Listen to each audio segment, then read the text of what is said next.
Hi everybody. Hello, love bugs. I need to let Wednesday in and let the dogs out. And grab my tripod. I didn't mean to hit go live already. Here they all come. Let my dogs out. And I'm making my coffee right now, and then I'll be back. Y'all hold the fort down for me. Y'all do that. What do you want to look at? Oh, I know what I'll do. Hold on.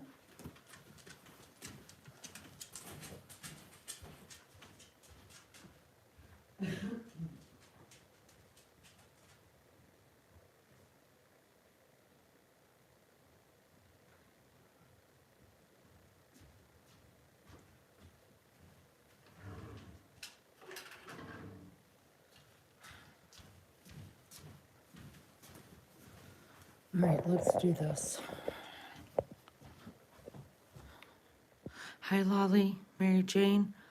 Aloha. I'm in Oahu for my surgery Monday. Staying in a hotel in Waikiki. We're praying for you, Sean. Melly Joe's here. I'm going to turn this on because it's really pretty to look at.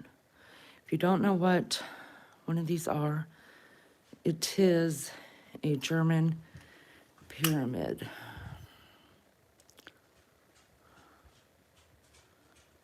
And when you light the candles, do I have a mullet?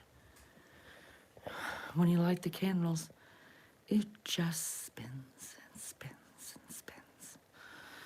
And on the inside, they have all different ones, but ours is a 3-tier, go over here, and it's the nativity scene.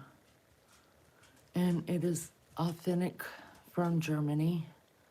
Beefcake was in Germany actually last year, 4-tier, sorry. And he brought this back for me because I used to have a really small one, and my grandkids wanted it, so yeah, I gave it to them. So, anyways, let me set this here. Let me go finish my coffee, grab my Diet Coke, let Wednesday in, and let these dogs of mine out. And I will leave this running right here, and I'll BRB. Let me see. You see it? Yeah, you can still see it, right? Put it up here. All right, I'll BRB. Come on.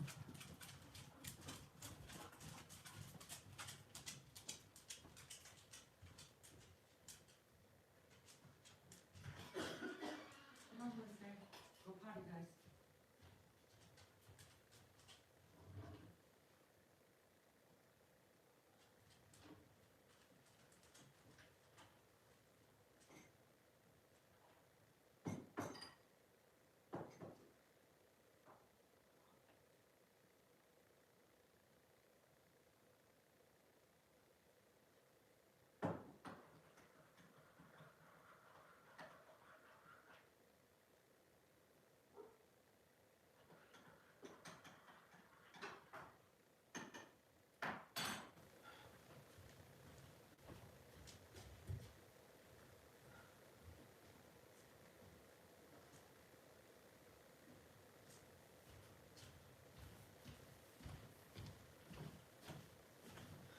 I am so sorry, y'all. I'm usually on the ball more than this, but I did not mean to hit the live button yet. I meant to get all this out here and ready before we went live. Hey, now, I do the best I can. Well, I really don't, but I try. Sometimes I try. Most of the time, I try. Isn't that pretty, y'all? Let me get it closer.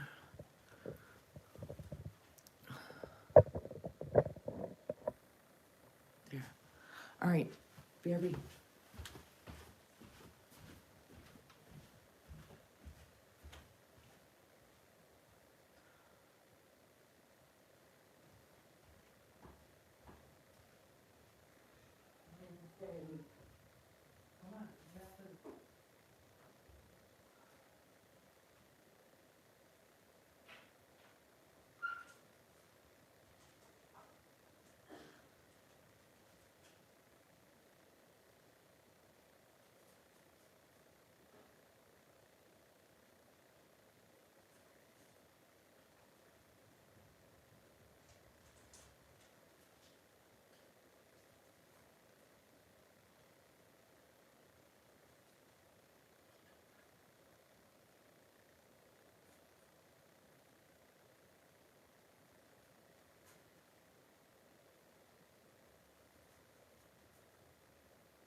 Alright, y'all, I'm at least back in the room, my dining room.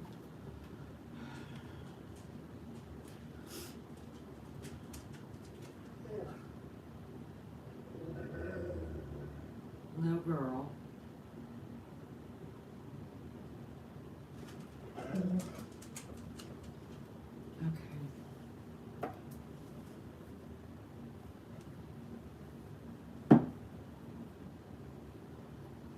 Alright, that's done.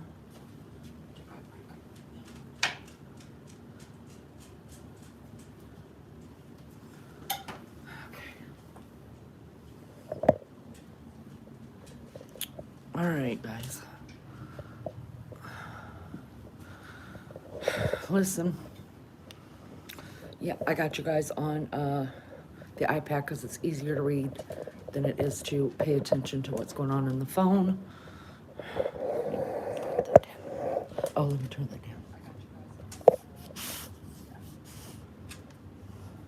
Alright. Here we go. How's everybody doing? Did Sean leave? I'm gonna have to get some rest. I love you guys. I'll see you next time when Lena is streaming again on. Good night, everyone.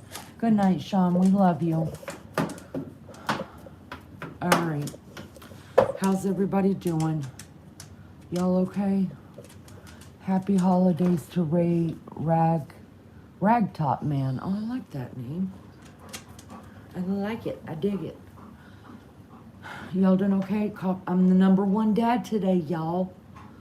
Listen, I haven't unloaded the dishwasher yet. It's the first cup that was sitting there in the cabinet, so I just grabbed it. That's how you know I'm not ready.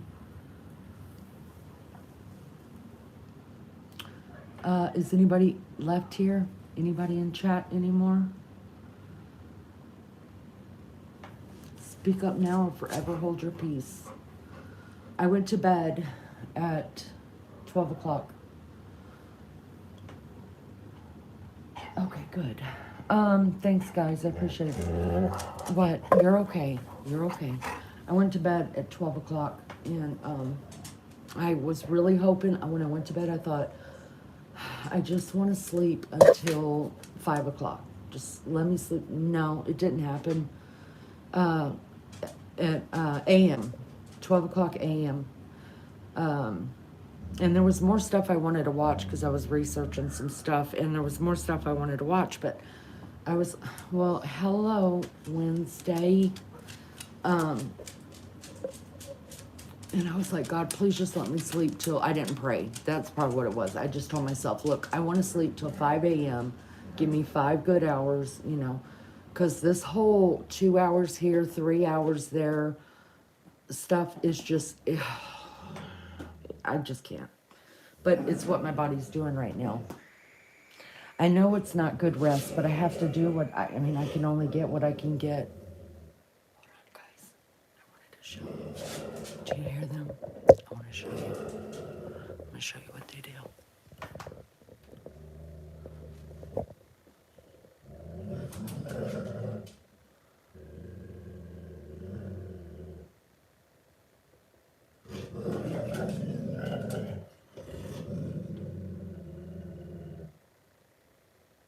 So, little girl is really, really mouthy. And she's very vocal. I've never had a dog that's so vocal like little girl. And that growl of her means a couple of things. It means, like, pay me some attention, or Newt, get over here, or come and play with me. She wants attention. And hi, Tashi. Look at Wednesday through the glass, you guys. That silly cat. But anyways, she's not being vicious at all. It's her way of communicating. And it always means, usually, whoever she's doing that with, that she wants attention. And so she wanted Newt to go over there and try to grab the squeaky out of her mouth and play tug of war with her. But Newt was like, no, we woke up too early. We're supposed to be in bed. Anyways, hope everybody's doing good. You guys, can we send out prayers to a couple of people?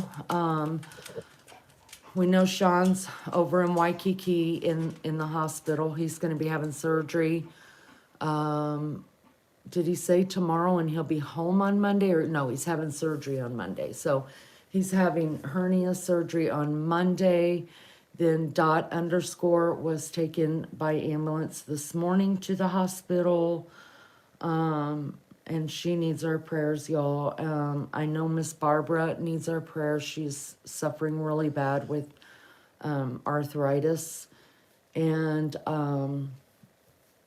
there was someone else I was thinking about. Oh, I'm sure everybody knows by now, but Demetrius was also a subscriber here. Friend of PCT's was a subscriber here as well. Actually, I met him through PCT, and a couple times I did go into his chat. Not enough, obviously. And he didn't really stay in our chat that long. He would just come in and say hi, and then he would leave. But prayers to his family as well. His sister, I guess, is the only family member he has left that's living. But it's been a year, and I just pray that she's found some peace with all of that. And all those that just found out recently who cared about him, I pray peace for you as well. You guys, it's been a really crap. I feel like today has been a rough day. It started last night, and I started really missing my mom and my sisters. I had seen something on TV, and I was like, oh, Mom. And it doesn't matter how long the person you love is gone. Sometimes you just forget for a split second. No, you can't call them. You can't tell them about that.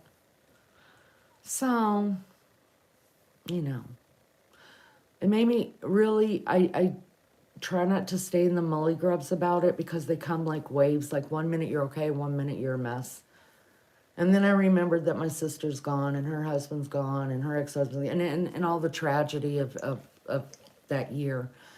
But then I remembered people that are alone, in this world. And here we are in the holidays. And so I thought of a lot of you that I know that, you live alone, or you're in a bad situation at home, or... And I just thought, you know what, I'm blessed. I'm blessed. God gave me 49 years with my mom. And 50 years with my sister. And why wasn't my sister at my birthday party? Wait a minute, I think I should be shitty. I have to call my other sister. See, now, you see how easy it is for me to flip?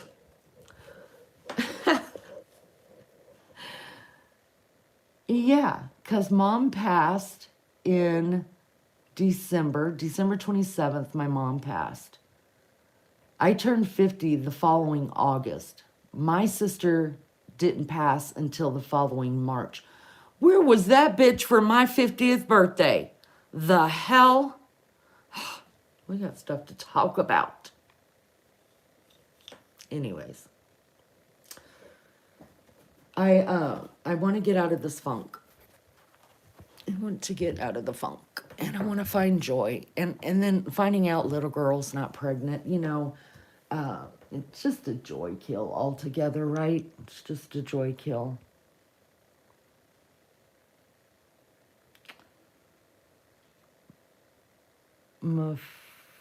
Facio, I'm sure I butchered that, but hello. Do you guys feel like doing this? If you don't feel like doing it, we don't have to do it. I'll go and do my thing. I know I'm a downer right now. I'm such a downer. I don't even know why I'm live. But I got up. I tried to lay back down. I got up and let the dogs out. And then I went right back to bed, and I tried so hard to go back to sleep, and obviously it didn't work. And I was like, screw it, let's go live. Thanks, Tashi. Hi, Rapper. Um, and I really wasn't going to go to bed at midnight. I actually was going to go live. But I was trying to make tomorrow a better day by sleeping tonight. And that didn't work. So here we are. We're just going to go through. I keep saying I'm done decorating. That's what I keep saying. I'm done. Just done decorating. I don't want to decorate no more. I don't want to. And then shit happens. And then I just keep putting shit out that I'm going to have to take up. But who cares, right? I'm almost 100% sure this is the last Christmas in this house. And then I'm hopeful that I can find my forever home. Now, all my life, I've moved. The longest I ever lived somewhere was 8 years, and that was in Carson, California. And ever since then, all my life, I've moved no less than every 3 years. For the first 30 years of my life. And it's never left me. I get the itch. To start to get somewhere else, get a different view, get a different feel every 3 to 4 years. I'm the quintessential Army person.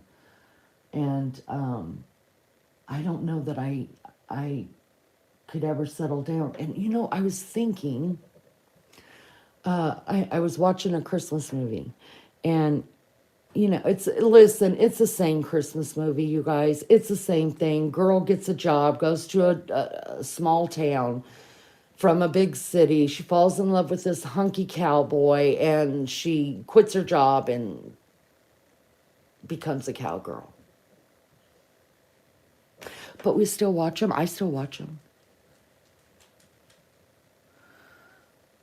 So, anyways, I was thinking to myself when I was, because I'm always looking for a new house, right?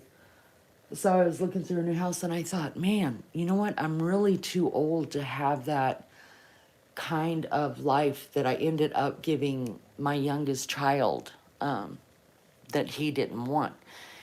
When my baby child hit middle school, about 8th grade, I guess, right? Yeah, first of 8th grade, he was like, I don't want to go to Noblesville schools no more. Well, you guys, they're rated top 5 in the state. I mean, you couldn't be in a better place. And I was like, why? And he's like, I don't like these people. They're all snobby. Everybody's snobby here. Everybody thinks they're better than I was, oh, what am I raising? But I was glad that he knew that just because we live here doesn't mean that those are the type people we are, right? But he was right. You know, Noblesville is Hamilton County is one of the most expensive counties to live in. And it wasn't that we moved there because believe you me, when we moved from Florida to here, the only reason we ended up there is because they were top 5 schools, and the other ones were even more expensive to live in those counties. And it still took Beefcake working a full-time job, a part-time job, and me working a full-time job for us to even make it in the house that we bought. So, Baby Chow knew that we were different. And even if we had, you know, we didn't have to live like that, you know, with both of us working the crazy hours we worked so that, you know, our kid could go to a great school and get a great education. We wouldn't, I don't think I could be snobby if someone paid me to be snobby. I just don't think I could. Now, I come off as a real bitch. Usually people don't like me or they really love me. I don't know. It's never in the middle kind of thing. I come off really snobby. Not snobby, but I come off like people say I have a really like mean looking face, like resting bitch face. And I don't mean to. I'm just, when I first meet someone in real life, I'm very, little girl, I'm very quiet. I just stand there and I watch and I feel people out. That's what I normally do. And then because of that, and because of the way that my face I was born with looks, people just think she's straight up bitch.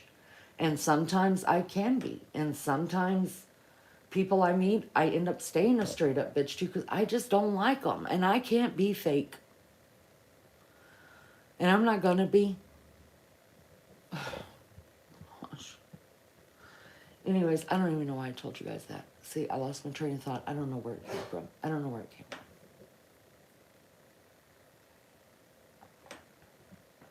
I got to go let little girl back outside so she could bark and wake up the neighbors. Hi, Markella. Hi, Ann's place. I am too leaning. Let me pull this closer so I could read this. And have also been accused of being snobby when, in the meantime, I'm actually shy and careful. Yeah, I think I'm not shy. I'm not shy. I'm very reserved. And, but God help you when you get to know me like the rest of y'all, right? The rest of y'all are going, what the fuck happened to the first 2 weeks of leaning? It's because I have to, and I'm still not great at it. You know, there's still people that come in here and I think we're all the same and everybody gets me and they get my vibe and they get my jokes and my sarcasm and all this other bullshit, and they don't. They're just like, she's just straight up bitch. Nothing you can do.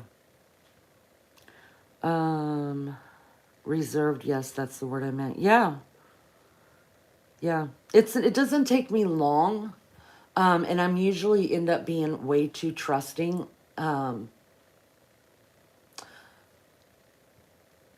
Me and the 4 older kids are way too trusting.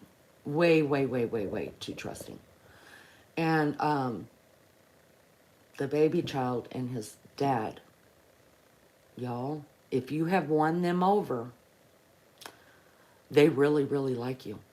Really like you. Because they don't like anybody to begin with. They're the most, I tell them all the time, like, you two are like the most, what do I call them? Y'all, I can't even think. Anyways, I let them know that they're kind of stuck up too, and that they're judgmental. That's why I'm like, you guys are judgmental. And they're like, no, we're not judgmental. We're judging a person, yes, and based on how they're acting and whether we want to waste time. And BK has always told me, he said, your problem, the reason why you get hurt in relationships is because you let people in way too early and you become their best friend and want to do everything and just, you want to mama them and you want to take care of them. Oh my God, is he so right? But what I have picked up from them is just to go slower. Now, after 30 minutes, bet off, you know, but I mean, these 2 guys will go 2 or 3 times that they are in a room with you, and then they decide if they like you or not. You know, they're not going to, but he's right. I've never heard him say, can you believe that guy's not my friend no more? And I've never heard him cry over someone like me. Dummy me. People don't like me because I'm straightforward. I have actually worked on that in the past couple years. Yeah. You know, it's good when you can see, I feel like I'm always working on myself too. And that's one thing that I know I have had to work on. There's been two big things in my life I've had to work on. One is my anger, because ever since I left my ex-husband, I was like, no fucking body will ever be able to do to me what that man did to me again. I will always get them before they get me. Always, 100%. And then I'm telling you, the first couple years after I left him, if you looked at me wrong, I punched you in the mouth. I didn't care. I just was like so angry. I can't even explain it. Like, I felt like and I was right. I'd already lived half of my life at that point, more than half of my life with him. And I blew it away. I walked away with 2 black trash bags full of clothes.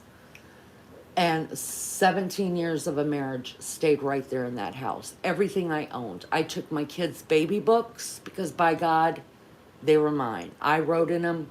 I spit them young'uns out. They were my kids.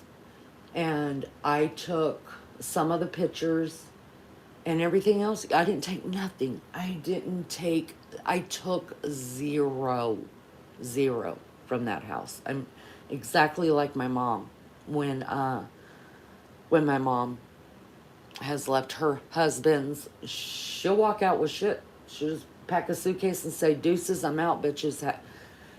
Burn it all down. And that's the way I was. I was just, but also, well, that's another story. I'm not going to tell you guys right now, but anyways, yeah, so here we are.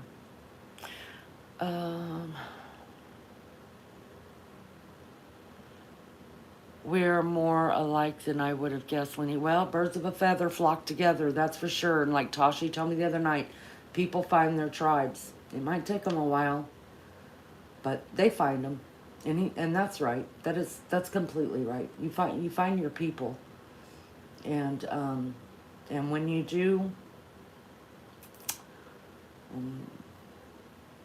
like a mama bear with everybody, don't start no shit. There won't be no shit around here. 63, maybe it's not being straightforward. Maybe it's the way I react, because I do react before I think. Yes. Oh my gosh. Yes. Such a reactor. I have gotten so much better at that. The whole reaction thing, but sometimes not. And I will tell you this, every time that I have said, every time, well, not every time, probably 99% of the time though, I always have to apologize. Because I either overreacted, usually it's overreacted to tell you the truth, or I got something wrong. Or even if I wasn't wrong, I still handled it wrong. And then I would feel guilty. So I have worked on it's easier now for me just to sit back, chill the fuck out, unless I just go from 0 to 10 being pissed off, then I can't. I mean, I'm only human, you know. But if I've got time to think about it, I usually handle it better. If not, oh, Jesus, I'm so terrible, terrible person. That's the truth. Markella, my mom always told me I'm an open book and should learn to hide some feeling, but I tried, but I can't. Some people can't. Some people can't get that. Hi, Mr. Get Whatever. The biggest lesson I've learned is to keep my circle small and close when it comes to people I trust. Now, exactly. Oh, mercy. You know, I remember when I first came on here, and I just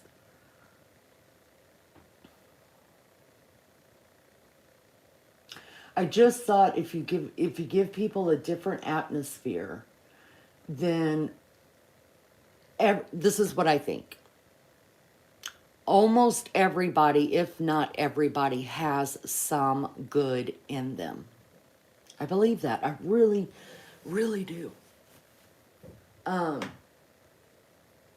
I even think this way in like real life. If you give somebody a place to hang out, whether it's my dining room table or whether it's online or whether it's, you know, anywhere in your world to hang out, and you're a decent person to them and you try to be kind and you try to care, that you can bring out the good in some of the worst people. Fuck me, did YouTube ever change that for me? And I'm sure for a lot of y'all. So I had to learn quick too, because, you know, we opened a Facebook page, we did this, we did that. Everybody was in my messenger. I was getting emails like crazy and all this other stuff. And then it took me a good 5 or 6 months to figure out, oh no, no, no, no, no, no. Everybody doesn't have the same way of thinking. I think some people that are just rude little fuckers, I think they know when they're being rude fuckers, but I think some people don't realize how fucking twisted they are, if that makes sense. This is Leaning After Dark. You're going to hear some cussing. I try to watch my mouth if I'm doing a daytime, but, you know, it's dark outside, y'all. I mean, I can't be good all the time.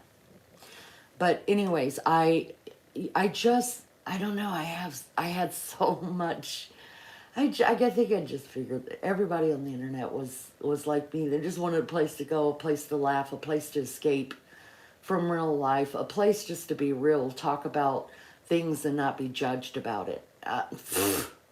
Not here. Y'all, because that's the way it was on AOL. And I know some of y'all are too young to remember AOL, but AOL was the jam, okay?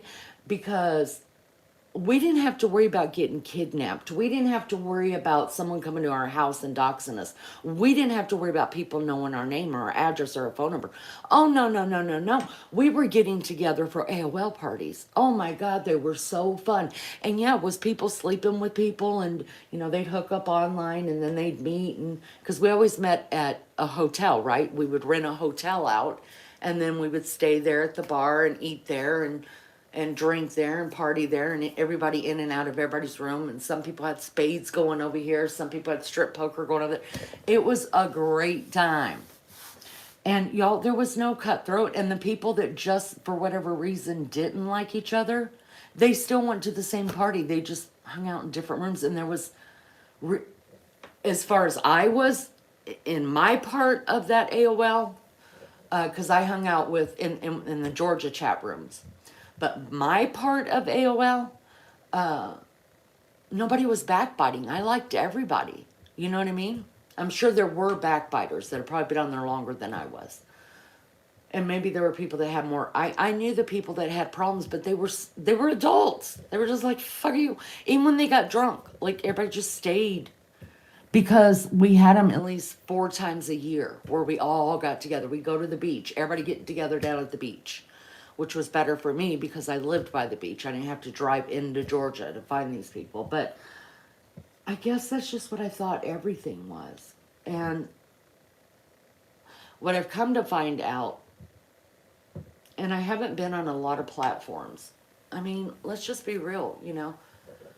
Until we moved in this house almost, 3.5 years ago, I worked 40, depending on which job I was working, anywhere from 40 to 60 hours a week. And then I have grandchildren that played sports, and my own kid played sports. And, you know, I was always good. There was no, and then I had, you know, Mrs. Kravitz walking in and out and crawling through the doggy doors and shit to get to me. And, you know, there was no time. I couldn't imagine having an online life.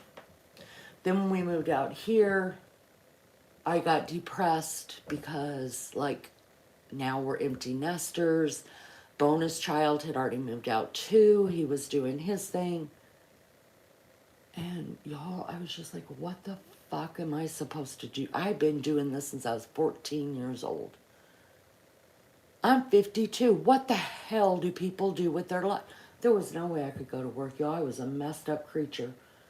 Then it all started hitting me about my mom, you know, because when you're working and you have kids at home, you can't really process things and do the grieving. But when I was alone, oh, terrible.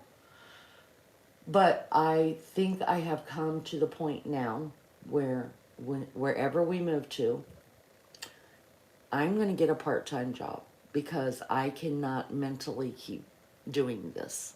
And now my son would work me every damn day if I wanted to work.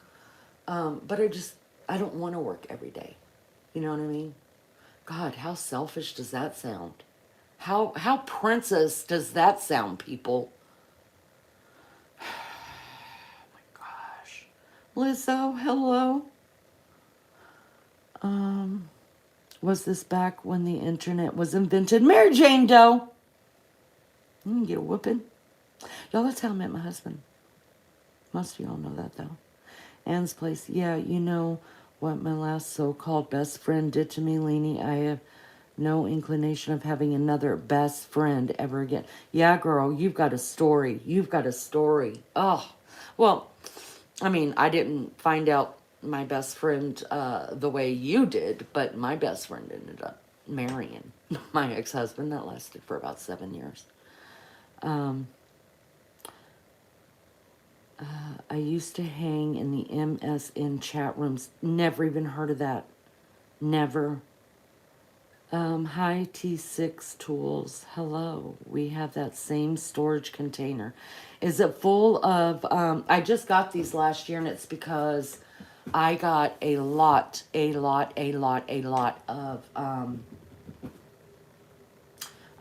at auction, I got a lot of vintage, what do you call them? Ornaments. And so I needed to try to secure them. I was on MySpace. That was fun. MySpace did not last long. Do you guys know? I have to tell you this. So everybody went on MySpace, and I truly can't remember if my kids got on MySpace before I did. I truly cannot remember that. But y'all, it's funny telling my kids this. Oh, well, it used to be. But I was the first person on Facebook. And I showed my kids Facebook. And so now every now and then when it comes up, my kids are like, yeah, and you're going to be the last person on Facebook because none of us use that shit. Which is kind of true, kind of not. There are apps and stuff out there. I was looking through Etsy tonight because I'm trying to find something for baby child's girlfriend for Christmas. And I was looking through Etsy, and there's a thing that says, I was looking at couples things, you know, like personalized couples things or whatever, and they've got this saying that it says something like, I'm so glad we swiped right on whatever, and I'd never even heard of that. Y'all was like, wait, what? And then I thought about it. Okay, I remember people saying swipe right for this, swipe left if, no, swipe right, yes, swipe left, no. Is that right? Or something like that. Don't know.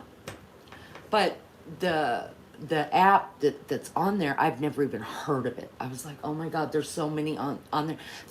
I thank God every freaking day, y'all, that I do not have children living at home in that age where they could get on them apps and I would know nothing about it. I thank God that my kids and I did not have to live through the internet generation. I mean, it was coming up through baby child's life, but he was not interested. He was too busy to be doing any shit. My kids, my older kids, yeah, they would do some shit, but they wouldn't go far to do the shit. So I just walked out the front door and around the corner. But what the hell you people doing? Get your asses home. And lucky they didn't do too much because I never let. I feel like God helped me so much with them kids because there wasn't much they ever got away with. And you know how kids talk when they get older and you tell your parents some shit that you've done. And they've told me a couple of things, and they aren't big things. Thank God the big things, one of them got hurt, so I already knew because I had to meet him in an emergency room, or I just woke up and I was like, why is there no noise from the teenage room? And I'd go in there and the damn windows like propped open. Okay. You know, now the oldest child did nothing ever. She was the whole reason why I had more kids. Other than that, it was cold in Germany, so we were trying to stay warm. She was a perfect child.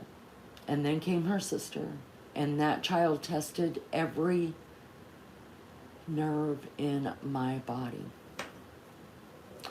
And then came my oldest son, and he wasn't like doing, if he was doing, this is what he would do, like you'd find him out at a fishing hole whenever he was ditching school. He's at a fishing hole. If my daughter's ditching school, she's out with some guy, probably smoking pot. You know what I mean? So it was two different types of things going on. And they're only a year apart, so of course they're doing it. And each other knew what they were doing, and you know, they kept each other's secrets. But so my son, it was always, he skipped school to go fishing or go hunting. And my daughter would skip school to go, or sneak out at night to go hang out with her friends. So it was two totally different things. And then my last son, he was so busy in sports. He was the one actually that got caught in the house with a girl. I was like, for the love of God, I got through 3 and I had to find you doing this? Okay, stop.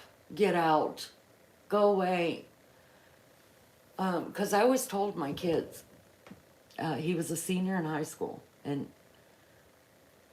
I always told my kids when they became around a senior, I was like, look, I know shit happens, okay? By the time I was your age, I had 3 kids.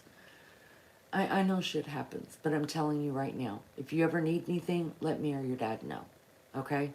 Yes, you're going to hear some mom things come out of my mouth, but it is much better hearing a 20-minute lecture from your mother about what you shouldn't be doing than having at least 18 years going on in your house, having to support what you should have been watching. So, thank God none of that happened. But, and then when baby Chow came along, y'all, he was perfect too. So I think God felt sorry for me in the beginning, because I was so young, and he's like, I'm going to give you an easy one, like you're going to sail through this for 1.5 years till the next one comes. And then the last one, perfect angel, always grown up, won't even argue with me, has never talked back to me. I'm the one talking back to him, and he's the one trying to walk away and say, when you want to talk like an adult, then I'm going to come back. But I'm not listening to you scream and holler and cuss at me when you don't even know what's going on. Dad, get your wife. That's how things... And then he'd walk away. And it's not... Now, if that was one of them other older kids, I'd have gone and grabbed them by the hair and been like, what the hell? Who do you think you are? But you know what? I had grown up. And I was like, son of a bitch, he's more grown than I am. And Beefcake would just sit back and look at me like, you're learning. You'll learn. You'll learn that you overreact. Oh, mercy. Anyways, sorry I had to share all that. I thought I saw online that they did Lizzo, I'm tickled pink and can't wait.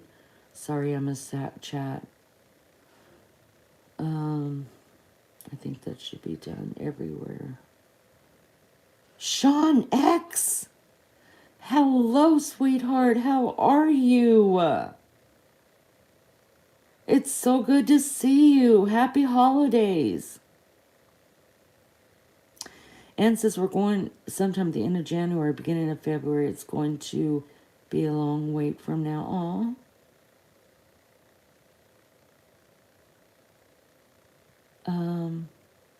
All right. Can I go pee real quick?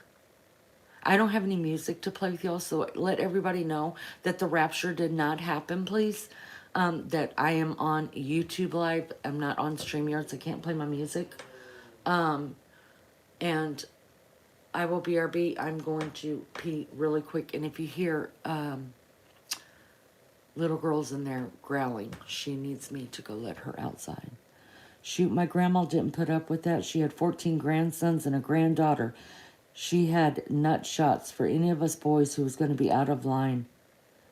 And we were raised by her so well. Oh, well, you know what? Like I said, I don't know.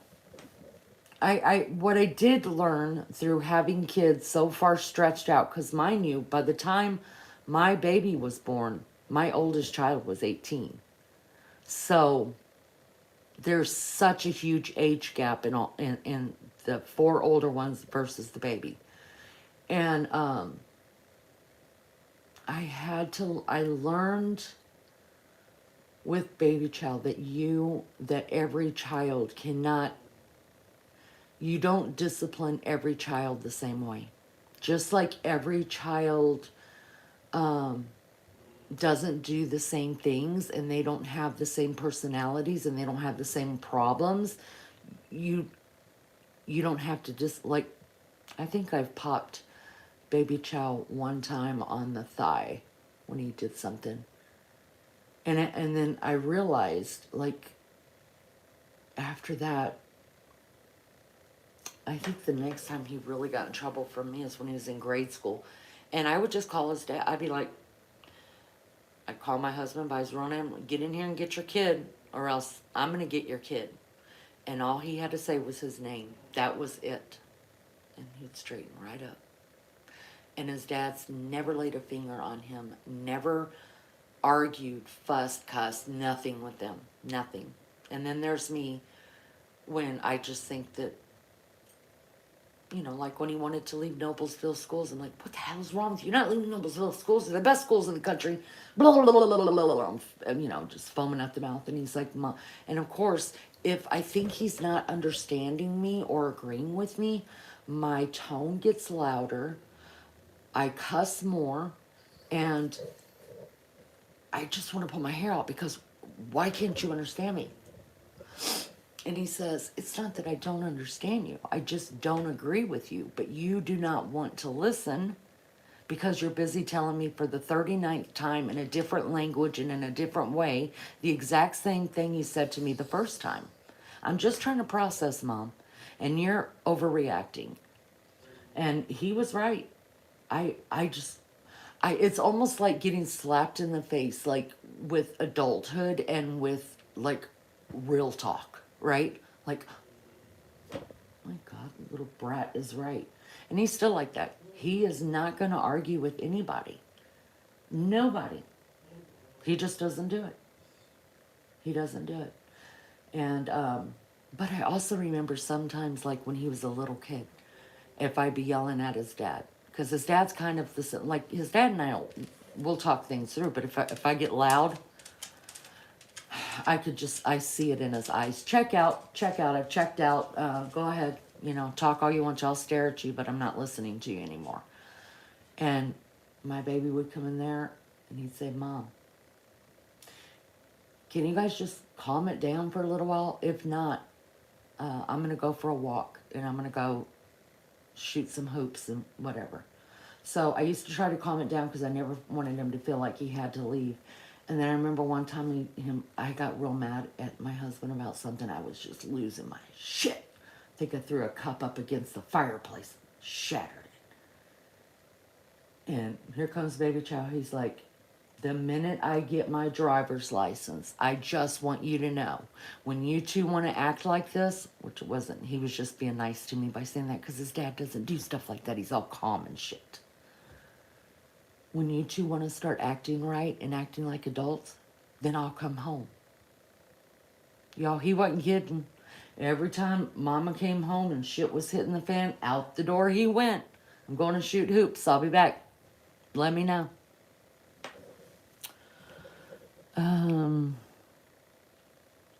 I have 13 grandkids, one on the way. Markella, I didn't know that. I have 10. Congratulations. And 10 is so much. 13, huh? And Baby Chow hasn't even started. And then at Thanksgiving, I found out from my son, Schleprock, who lives in St. Louis, who just had their baby on the 23rd of December last year, that they're not doing anything for protection. I was like, wait, what? I have a house full during the holidays. Sean says, Lena, you have a train under the tree or a train on the table on Christmas. No, no. We used to have a train when the kids were little. We used to. We don't anymore. I think I'm trying to do an adult. I'm trying to change over everything to adult and not so kiddish, even though I buy vintage shit. But yes, we used to have a train underneath the tree. It was like a thing. Baby Child's coming tomorrow to help me decorate the tree in the living room. And then I keep telling, every time I tell you guys, then I'll be done. It's never done. It's never ever done. It just keeps happening. More and more stuff.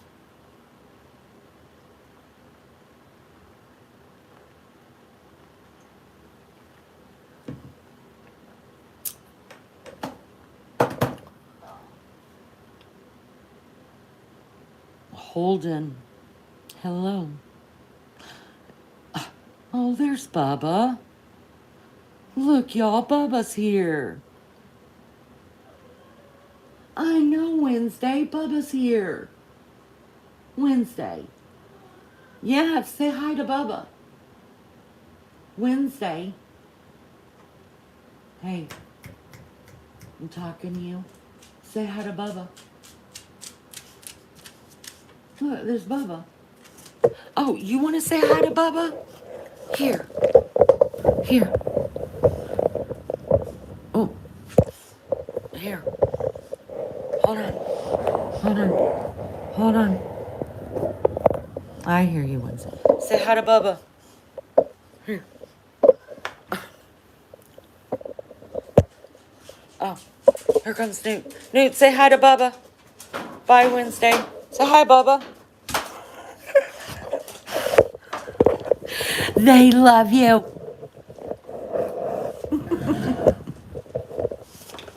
Can't help but I think it's funny. Oh, okay, you guys, I got to pee. I gotta pee. Look.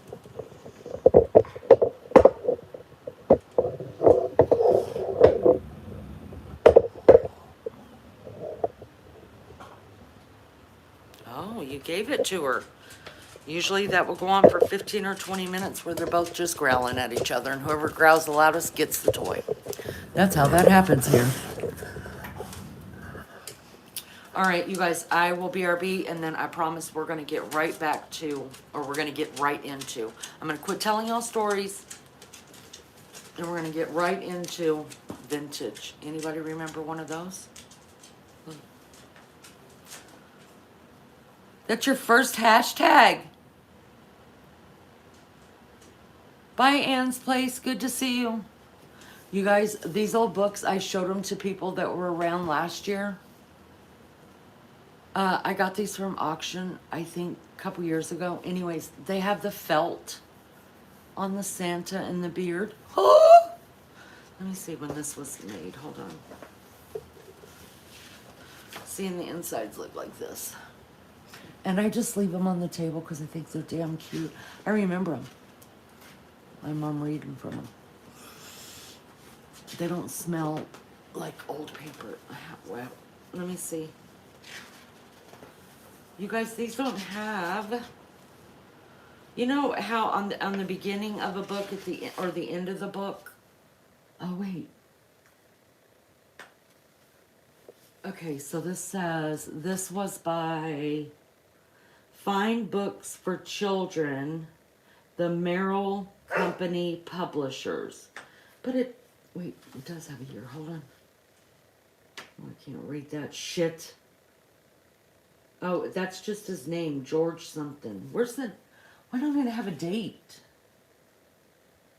Oh, Georgie Pooh should have put a date on it. This one is a different one. It's still got the felt. Somebody wrote Susie right there. Okay, this one says...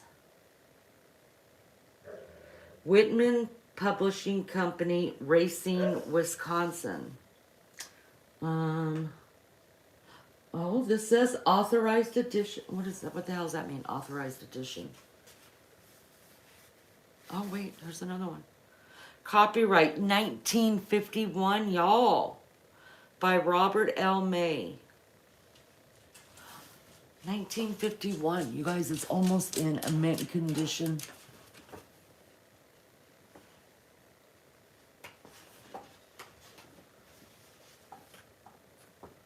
Wow. So is that over this is over vintage, right? That's older than me. 1951 is older than me. I was born in 69. Best year ever. Oh my God, so that's an antique. So this one has to be about the same year, but they were published by two, wait, I found it. 1949? Y'all, this one was almost when my mom was born in 46. This was done in 1949. It's right there. Can you guys see it? Oh my gosh, you guys, I've had these for a couple years. Copyrighted USA, 1949, Merrill Company Publishers in Chicago, Illinois. Illinois. You can tell I'm from the South. Oh my gosh, you guys. Holy shit, look what good conditions, and none of the felt. Is that missing? Oh, that's not felt. All the red and his beard's not felt either. Just the red is the felt. And it's, look at it, you guys. I'm going to have to look this up. Not that I'm going to sell it. I'm going to make a grandchild take it. Hopefully they get rich someday off it. But what did I say? 1949 and 1951. This one's in 51.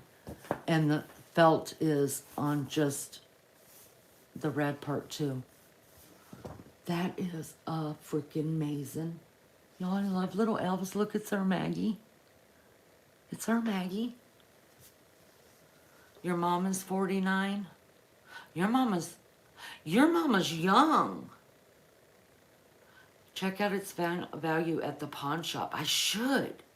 Well, the pawn shop won't hardly give you crap.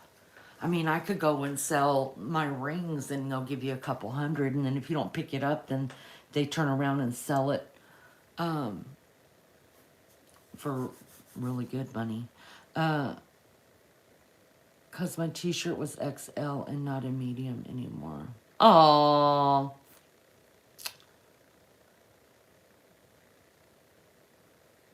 Oh, your mom was born in 49. I was going to say, wait, what? Oh, see, I wasn't even... Oh, your mom was born in 49. So your mom is 3 years younger than my mom.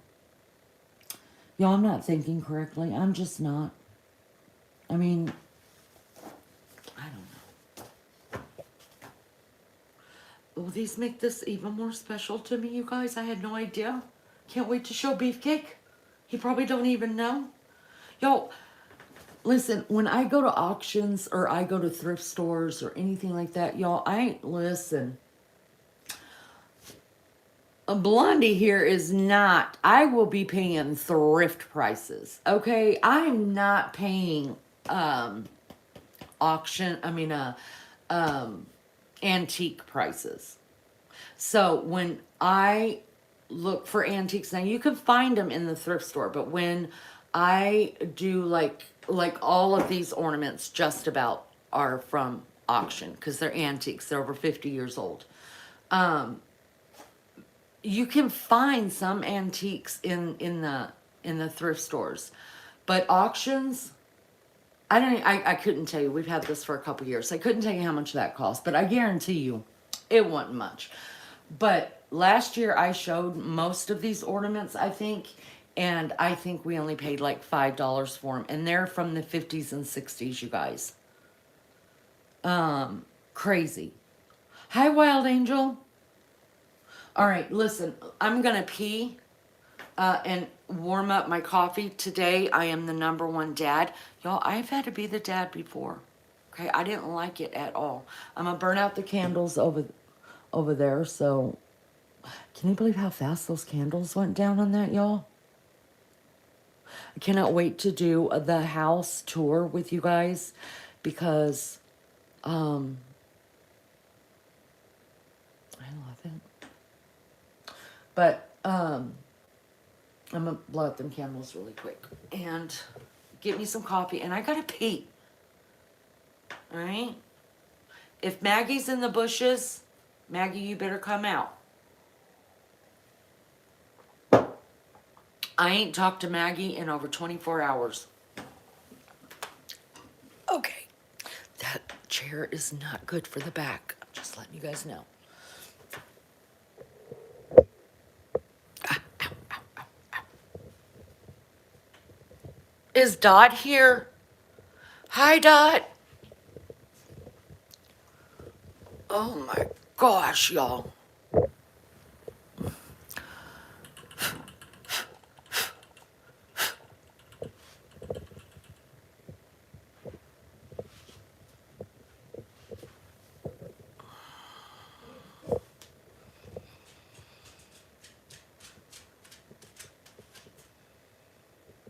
What the fuck? Zombies? Okay, let me try to read this in English. Do you think there's even a possibility that you might have tried taking things to a point where there's only really a few kinds of opportunities where you never really find, and do you understand there's so many things wrong with that, everything you said there? And listen, I'm not a scholar, but I do know that there should be some punctuation somewhere there. And I couldn't even make that make sense if I broke it down. I really couldn't. I'm not that smart when it comes to scholastic things, but I do know that something was way wrong with the whole thing. All right, I will be RB. Y'all sing. Lord Dandy, Bubba, start singing for everybody, okay? Y'all listen to Lord Dandy sing. Ouch. No, girl, you gotta go outside.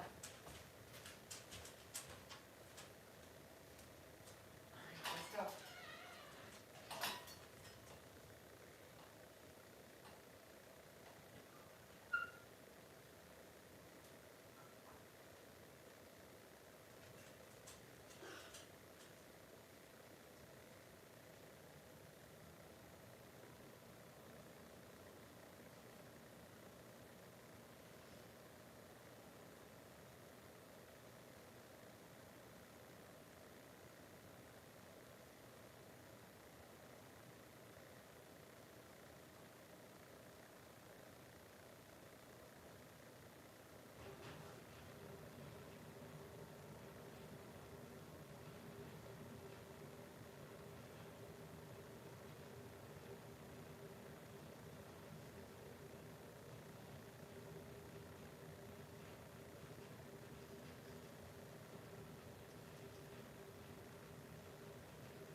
All right, y'all, now I remember, now I know why I went live.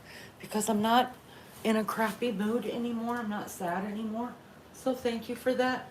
Thank you for listening to my shit. I want to show you guys something. How's my sweet Dot doing?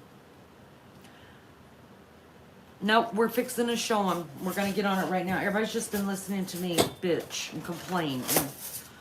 Do you guys remember these growing up? Anyone?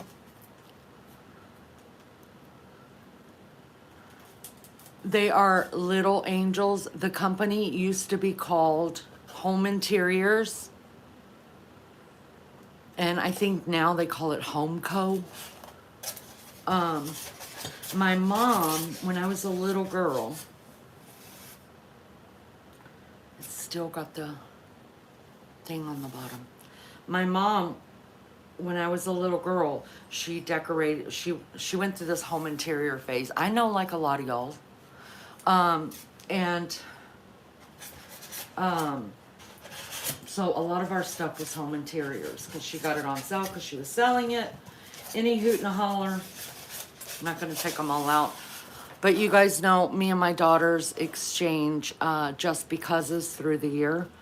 And so this is a just because for my second oldest daughter, because my oldest daughter doesn't like angel figurines. She thinks that they are, she gets creeped out by angel figurines, and she is very she is very close to God. My daughter is. My friend's mom collected them. Yeah. Um,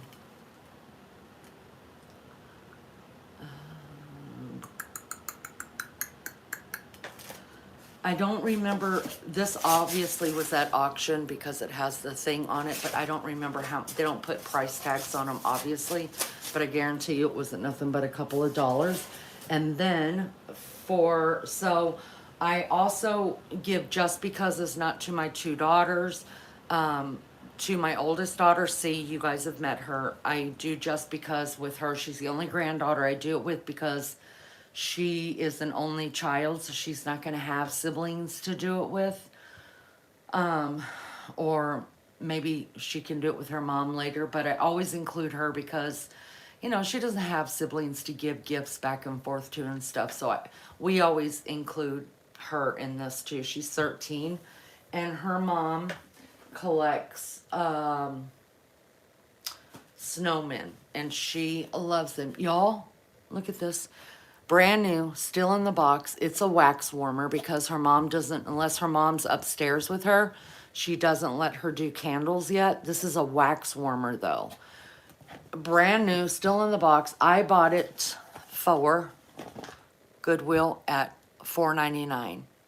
So when we get just becauses, for the most part, it's just things that we know each other will like.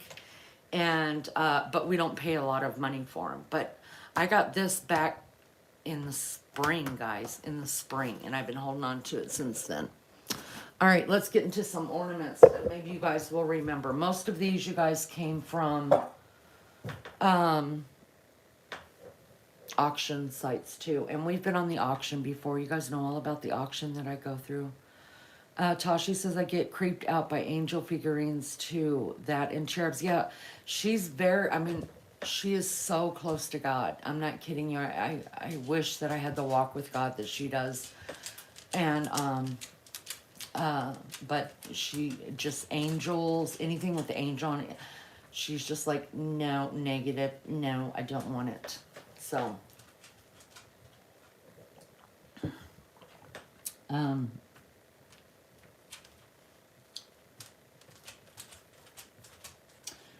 like 10 years ago, my mom got me a custom fairy tree topper. I love it. Oh, she loves fairies. That's different. But something like, I guess trying to mimic something heavenly, she has a problem.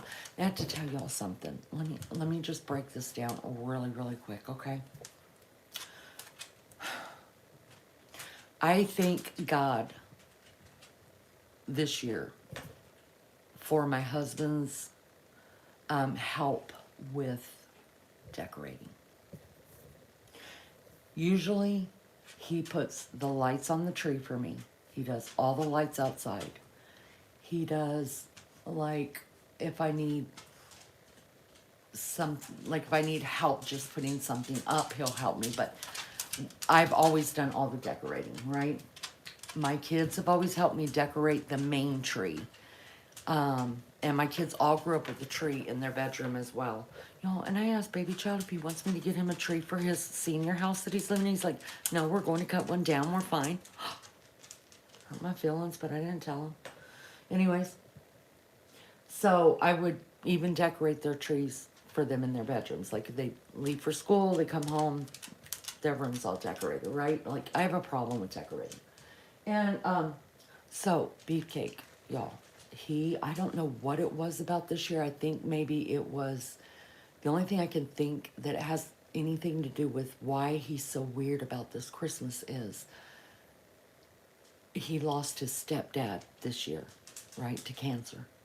And and when something like that big happens in his life, like when he lost his grandparents and when he lost his favorite aunt and things like that, like I could just tell he struggled really for a little while. And so, y'all, he just started putting up Christmas like nobody's business, and I didn't even know. Like, I'd go lay down or wake up, and he's got something done. I'll show you his room in the whole Christmas video that I'm going to do of my house, which will be Monday or Tuesday. But anyways, even my mom's tree is in his office, which is right over there, right over there. Okay, and y'all, I woke up. He put the tree up himself, which never happens either. I put the trees up. He put the tree up himself, and then he put the lights on, which is nothing new. He always puts lights on. And then I did. No, he had the tree up. He had it decorated. He had everything. I was like, I didn't say nothing. I didn't try not to make a big deal, you know, because I think that's where it's coming from. That he's just depressed over his stepdad and all that. And y'all, it's not even his mom and his real dad yet. I just, that's gonna be rough. But anyways, I think that's what's happening because every time I turn around, the man is decorating something, right? And I try not to make a big deal of his office, even though every time I walk into this dining room, the dining room is right off of the office. I'm like, your office drives me fucking crazy. I cannot stand this room. And he's like, I know. That's all he says to me. And that's all I say to him. But what I realized was, so I have two of these. One that I thought had all of my mom's ornaments in it, and then, which are vintage too. And then I thought I put all, in other words, I thought my mom's tree in there that's in his room, had all of, like a lot of the vintage ornaments. And it does, but when I opened this up earlier, I realized there's a shit ton in here that is not on that tree. And I knew it looked really bare to me, like what's wrong with that tree? Something's really wrong with that tree. But I didn't say anything because sometimes you just have to shut the fuck up. And I have to take a dose of shut the fuck up about 2 times a week. So I took a dose of shut the fuck up and it worked. But now that I've opened this, I'm like, now it makes sense. Makes a lot of sense. So the ones that you see that are like this with this kind of thing on it, it's because it's for my mom's tree. I think. I could be wrong. I could have put jute on all of them. But I do know when I open this that some of the ornaments, such as this one, it's an old paper mache one. And I know this one goes on my mother's tree. Not because it reminds me of my mom, it's just one of the ornaments. The reason why it became my mom's tree is because, like I told you guys, my mom died early in the morning, 4 o'clock in the morning on the 27th after Christmas. And this was the tree that I had up in my room whenever my mom passed away, and I couldn't take it down for 2 years. Mrs. Kravitz next door came over and took it down for me because I couldn't touch the damn tree. But this is an antique ornament,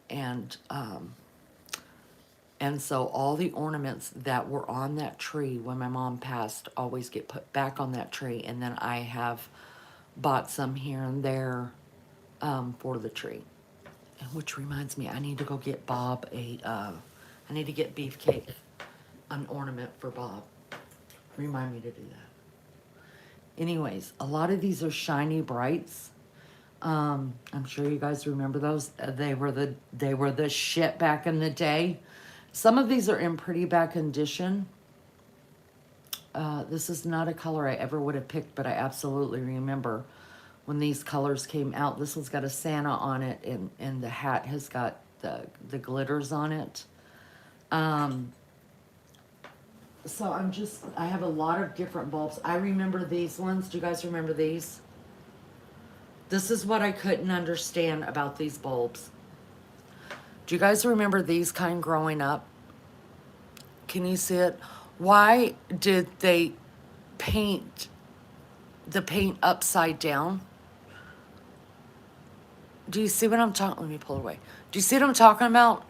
It hangs on the tree, oh, like this. Now the bells are upside down. Can someone explain that to me? What the hell happened with people back then? What is, yeah, the banner's even upside down. You know, it says seasons greetings, but you hang it. Y'all, what the hell was wrong with people back in the 50s and 60s? What the hell?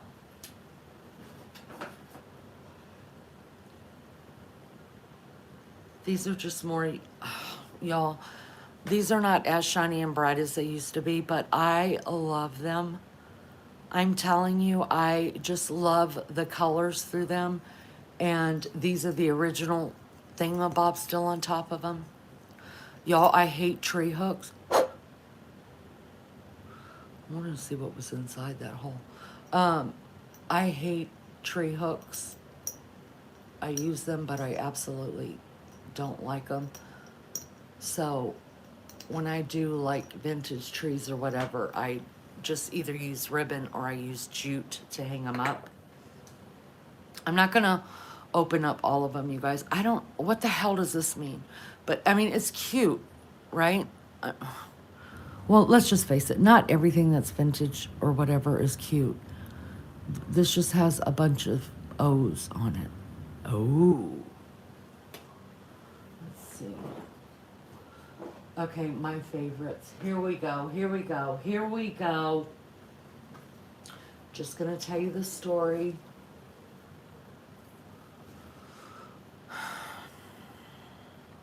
Of these. If you don't listen to nothing else that I tell you, please listen to this story. Hold on. Let me get something. If you don't listen to anything else I tell you guys tonight, just listen to this, and then if you gotta go to bed or you fucking hate me, you can leave.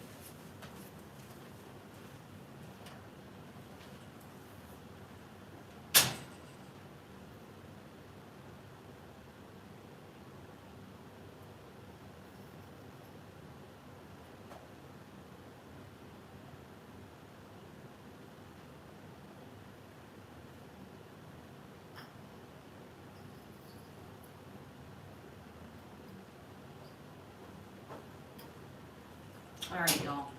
I had to go take these off of my mom's tree. All right, listen up, soldiers. And I know y'all that have been with me all this time already know this story, but I have to tell the story, and I tell the story to my grandkids every year or two because it is one of the most magical things that's ever happened to me in my whole fucking life, and I'm not lying to you. All right, growing up, I told y'all the other night that I was gifted our childhood box, big o,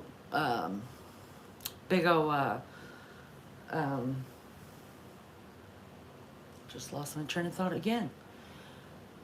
Trunk full of ornaments that my mom had. I mean, everything from lights was in it, garland, all of our different ornaments, shit like that. Everything was in it, right? Half of it, some of it was broken, some of it wasn't. All the tree toppers she bought through the years. For some reason, my dad gave it to me. I was grateful. So my first marriage, I didn't have to really buy anything. I just used my mom's ornaments all them years, right? When I got divorced, like I said, I left that divorce with just 2 trash bags full of stuff. I left all of, because when I walked out of the house, I walked out of the house, literally, and left my kids there because I didn't know where I was going. I had nowhere to go. I just knew I was not staying there anymore. And, Oh, one day we'll talk about that. But anyways, so once I got a place, then my kids came. I knew it was Christmas. It was around Christmas time, and I knew actually yeah, it was after Christmas when I walked, and so the tree was still set up, and all my mom's ornaments and all the ornaments my kids grew up with, everything was there, and I was like, look, I told him, I said, I told him, I said, you can have it all.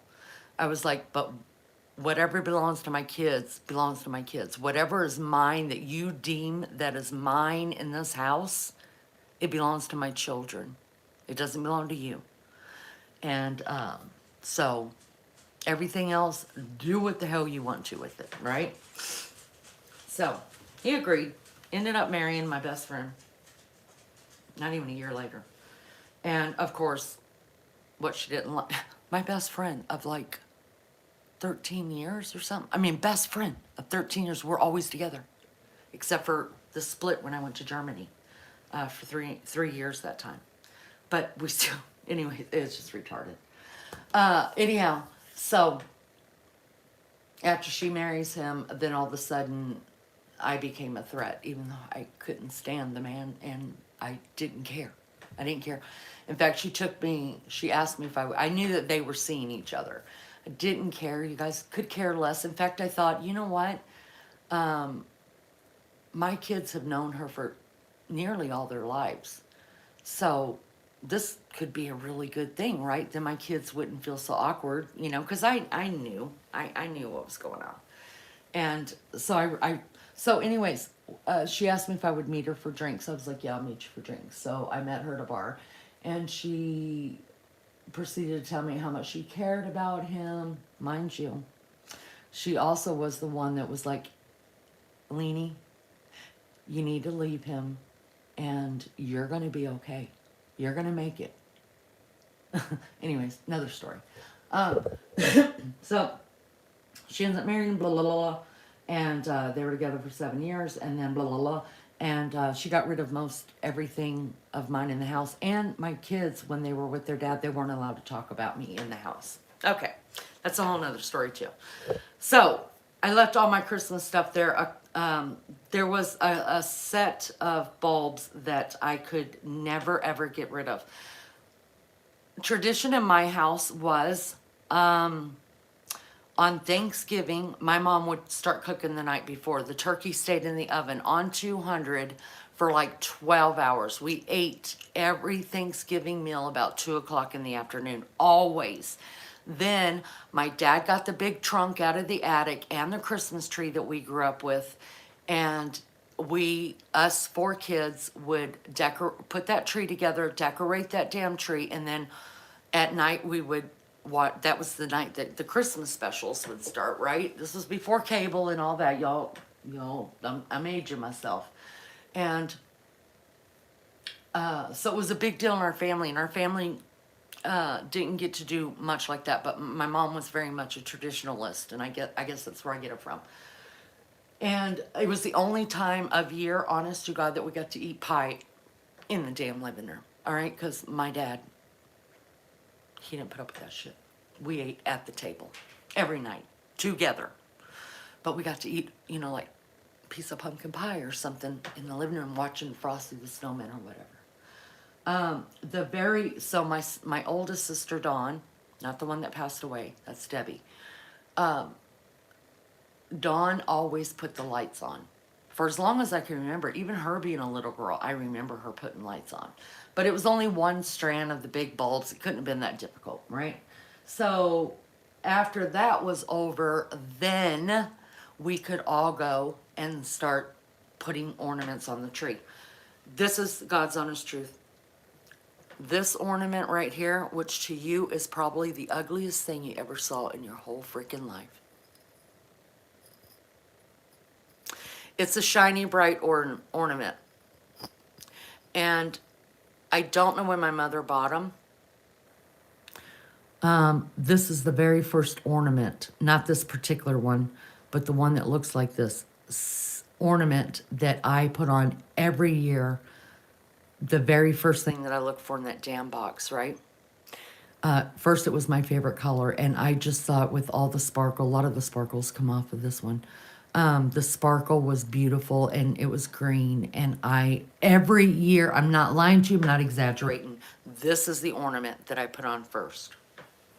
Well, everybody had there was I think it's a set of 5 or 6, and they came in different colors, right? So everybody had their color. The only one I didn't pull off the tree because I couldn't find it right away was the blue one. So my sister Dawn loved purple, so she always called that one. Yellow was my little brother Jimmy's. And then mine was the green one. Now, they didn't put theirs on first, right? They weren't in love with that damn ornament like I was.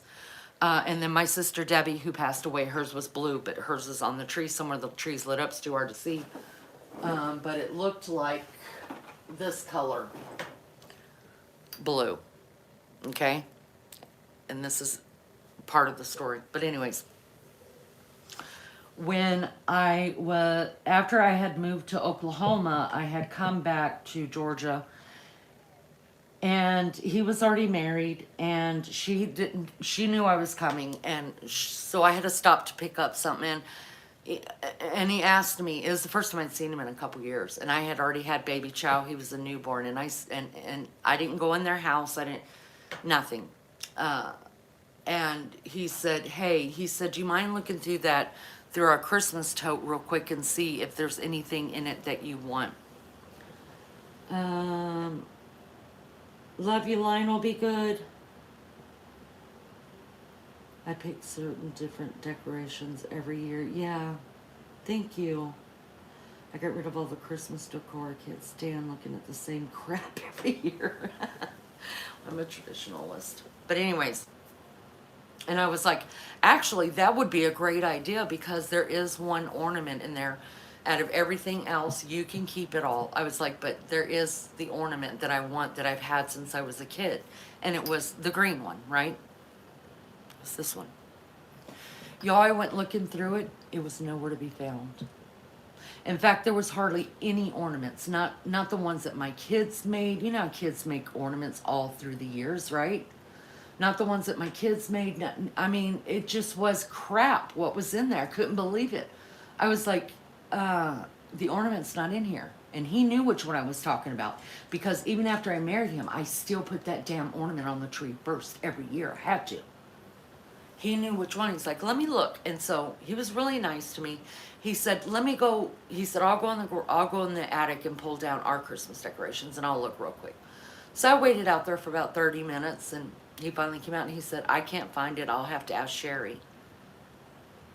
Well, my kids had already told me that bitch had gotten rid of a lot of my stuff because she couldn't stand to see it in the house. So when he called one of the kids in Oklahoma, like later, I don't know, a couple weeks or whatever, he told them to tell me that he never found the ornament and he asked Sherry about it and she said that she never saw it. Now, out of the whole set, you guys, I only had the green one left. That's it. I started off with all of them, but through the years they broke. We were married 17 years, traveling back and forth from Germany to different duty stations and stuff like that. For some reason, that damn green ornament never broke. And I think it was God's gift to me, if you ask me. Welcome back, Dot. So anyways, I was really heartbroken, but then I just got over it. I mean, what am I supposed to do? But when you've been used to something for over 30 something years, and that's all you've ever, like Christmas, the one day a year, and you know the first thing you're going for, you know? So I was just like, well, it's just gonna have to change. Y'all, every year after that, that was the second year that I moved to Oklahoma, second Christmas with beefcake. And I told him about the damn ornament. Well, he couldn't understand what it looked like. All I could tell him was, it kind of looks teardropped, and it's striped, and it's green, and it's shiny, and it's got glitter on it. I mean, how else am I supposed to describe it? I didn't know who it was from, or I didn't know how to describe it, right? And every Christmas, every year after that, we would go to vintage shops and antique shops and looking for the damn ornament. And I knew every year I wasn't going to find it. I just knew I wasn't going to find it. And I had never seen one since. Never seen one on anybody else's tree. I'm sure someone had them, obviously, because I've got one. But I had never seen an ornament like that before. So he would always pick up these teardrop things, and I'm like, no, no, no. Something was always wrong with it. But anything he saw that was in a teardrop that was green, he would pick it up and say, I found it, and that's not it. And this one year, baby child was in, I want to say it was in like the sixth or seventh grade. We were still living in Noblesville, and they had a town square, and all around the square are these small, like, mom and pop shops and things like that, right? And he had his favorite store that he liked to go in, and I had my favorite store. I don't think he minded my store, but his store drove me crazy, and I don't know why. And so the very last store we were going into was his favorite store, because they knew I just wasn't keen on going. I think because it had more of like vintage and antique auto parts stuff, like old gas cans and things like that. You know what I mean? So I think that's what it was. I think that's what I wasn't digging. So anyways, he said, come on. He says, the last store, we'll go into it. And I said, you know what? It's not going to be in here. I said, one day. And he's like, he would always tell me, I'm really sorry. I mean, it's like he was on a mission all these years, right? To find this damn ornament. Didn't even know what he was looking for. Had no clue. And so I was like, you know what? I was like, it's fine. I said, one day I'm just going to turn the corner and it's going to be right there. I just know it. I said, I can feel it. So we went in the damn store. The store had 3 stories. Okay, so he's walking around. I'm looking at stuff. Baby child's looking at his stuff. We're all walking around, right? And I had gone downstairs. Now, for me, you guys, I'm not a dawdler. I know what I'm looking for. I know what I'm liking. I can smell it in the frickin' store just about. And I'm in and out in 10 minutes, okay? I'm not standing there picking up everything and looking at everything. I cannot shop that way. So usually that's what happens, is that I scan the store and I'm out. I just go sit outside and I people watch. Well, he was still on the first floor. He hadn't even gone up to the second floor, and he hadn't gone in the basement yet. And I had already been on the first floor, the second floor, and I went to the basement because I was like, gotta get the hell out of here. I can't stand in the store. I walked down a flight of stairs, and then you kind of turn. You absolutely just do turn the corner around a wall to take about four or five more steps down, then you're on the basement floor. I walked down the flight of stairs, made the turn to walk down the 5 stairs, and before I got down those 5 stairs, this was sitting in a basket. I froze. I could not breathe. I could not breathe, y'all. I just was like, there's only been 2 times that my breath literally got stuck. I thought when people say their heart literally stopped, or they lost their breath, or they couldn't breathe, that was just a thing. There's only been 2 other times in my life that actually happened to me. Once was when Prince came out on stage. I couldn't breathe. I was just like, oh my God. I mean, I couldn't breathe. I couldn't move. I couldn't do anything. Fucking Prince is standing right in front of me. We had floor seats, and I'm just looking right at it. Oh, one of the most magical times of my life. And the other time was when I stepped out and looked over at the Grand Canyon. Like, looked down into the canyon. I couldn't breathe. I was just like, ugh. Like, it's nothing like what you think it is until you get there. And then you're just like, holy shit. That same thing happened to me when I saw that ornament sitting right there. Like somebody just put a basket right there with this ornament in it and every other color it came with. So not only did I get this one, I got all of my brother and sister's ornaments as well. So I grabbed my phone out of my pocket and baby child had his dad's phone. He's like, I was like, go get your dad and come downstairs right now. He's like, what's wrong, Mom? What's wrong? I was like, nothing's wrong. Just get your dad. And I didn't touch him. I didn't touch him, but I was standing there because if somebody tried to pick it up, they were going to draw back into people. I was going to cut their hand off. They touched my damn ornament. This has been years that we've been looking. And they came running down the stairs, scared to death. Something was wrong with me. And I was like, stop. And everybody just stopped, and they looked at the basket. And then Beefcake looked at me, he said, is that the ornament? Like, totally disgusted looking on his face. And I was like, there it is. That's it. He said, that is the ornament we've been looking for? I was like, yeah. And I could swear I hear angels singing, y'all. He said, that is nothing. And I knew he wanted to say it was ugly. And then I was going to have to punch him. But he said, that is nothing like what I had in my head that I was looking for. I said, I told you it was teardrop with stripes and shiny and this and that. And he said, it didn't look like that. And I picked it up, y'all. I bawled. I couldn't freaking believe it. And he said, is this a set? And y'all, it was expensive. It was like $7 or $8 just for one ornament, and I would never pay that. But I'm gonna tell you what, I would have walked right out that store if I didn't have the $7, $8, and I'd have begged, borrowed, and stealed to get this ornament.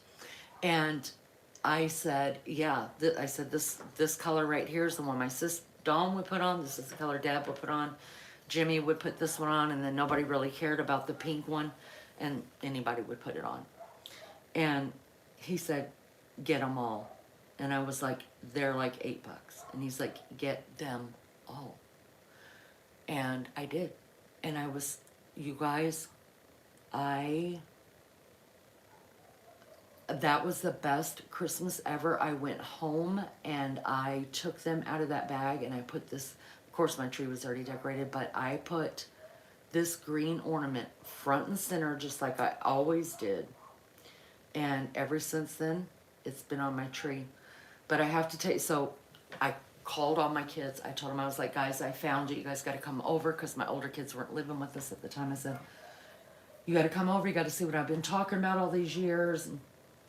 Because the other kids didn't remember the ornament. They were young. And they were like, oh, yeah, we remember them ornaments. Well, then, like, since I moved in this house, the first year I moved in this house, I still didn't know what these ornaments were called. And my daughter, C, the oldest one, she came over with my Just Becauses. And she handed me a box with a whole nother set of these that are even in better condition than these. The same color, so I've got 2 green, 2 purple, 2, all the colors, right? No, I take that back. I'll tell you what happened with the other ones. And I opened it and I just started bawling. Because now they knew what to look for. They could find them online, right? She said, Mom, the brand is called Shiny Bright. And I was like, that makes sense. I remember some of our ornaments were Shiny Bright. And they really were Shiny Bright. And she was like, yeah. So it had the original box. And then that's what also she bought me the bells. And the bells all come in the exact same color as well. So because I already had the set that Beefcake bought me, now my set wasn't taken as good care of as the one that C bought me. So what I did was I gave my sister Dawn her color, I gave my brother Jimmy his color one, and I gave my sister Debbie her color one. And when my sister Debbie passed away, it's still in my sister's china cabinet. She has them sitting in like a bowl, and they stay there all year long. So I still have 2 of the green and the pink, but I gave them their colors. Jimmy still got his too. So there's that. That is one of my very favorite stories of Christmas, and y'all, I have so many, but I'm telling you, God cares about the little things. If you don't take anything else from that story, no matter how silly that story sounds to you, like this is so dumb, like why in the hell did she want me to listen to this and stretch it out for so long? I guess what I want to say is no matter how big things are, or no matter how small and minute they are, God cares about the little things. He does. And even though that ornament, nobody cares, my family don't care. I mean, do you think everybody's gonna be fighting over it when I die? No. Do you, I mean, BK cares because I care, you know? But it means nothing to nobody, but it meant so much to me. And it may have taken me years, but I got it. And it's not the same ornament I put on the tree every year, but it's even more special because it, to me, I look at it as a gift. I thank God. I knew exactly how I was going to find it. It happened. I spoke it. It happened exactly that way. And I prayed for that ornament. And not only did I get that ornament, I got all the colors. I got the whole set. Not once, but twice. Twice. And so my preaching, my message to you through all of this is, no matter what's going on in your life, big or small, God hears. He's able. It's not too small for him, and it's not too big for him. And nobody else may understand you. Nobody else may understand what your needs are. You maybe haven't told anybody else, but you don't have to, because God will provide. God will provide. Look at that one. That's another. So most of the ornaments now that I collect are the shiny, bright ones. Of course, they're not as shiny and bright as they used to be because they're old. But here's another one of those bell ones. That's the yellow. I love this one. See, these are painted right. When you hang it right side up, it's a snowball fight. Maybe the other one was just something happened wrong. Anyways, I see, like, you could see these in the store, right? We could still buy them, but not made out of the same type of material. These are very breakable. I want to say, aren't these lead glass, you guys? Or is it lead glass? The glass is different than these ones. They're pretty. Thank you, Dot. Might be surprised. Dot says it's like a scene in Indiana Jones where they're looking for the cup. Most people go for the jeweled fancy one, but it's that plain one. Yeah. It wasn't what, not at all. But thanks, Bob. See, I told you nobody really cares. All that matters is I care. We need to do crafting live panels and chin wag. What the hell is a chin wag? My chin wags sometimes, you guys.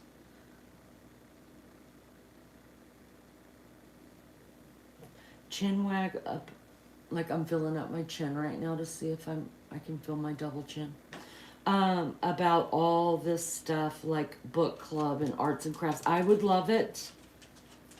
That lightweight aluminum that breaks really easy. Oh, you think they're aluminum? I don't have any of the original boxes, but I thought it was called lead glass or something. I could be wrong. Anyways, there are over 24 different kinds in here. I'm not going to bore you guys with all of them. I'm going to put these on. Let me see if there's any in here that I just cannot. Doesn't make here because you don't read it. Look at this one. I remember these too.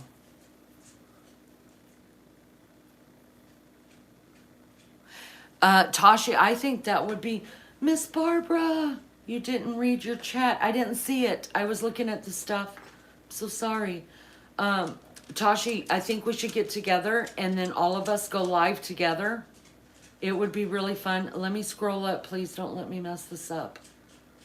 Where's Miss Barbara's? I didn't even know you were in here.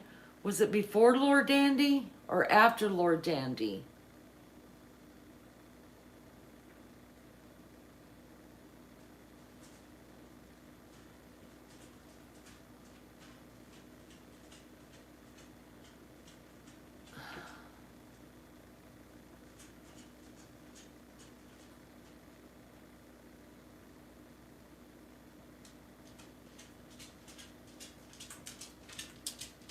Oh, they will fight over it because it meant so much to Mom.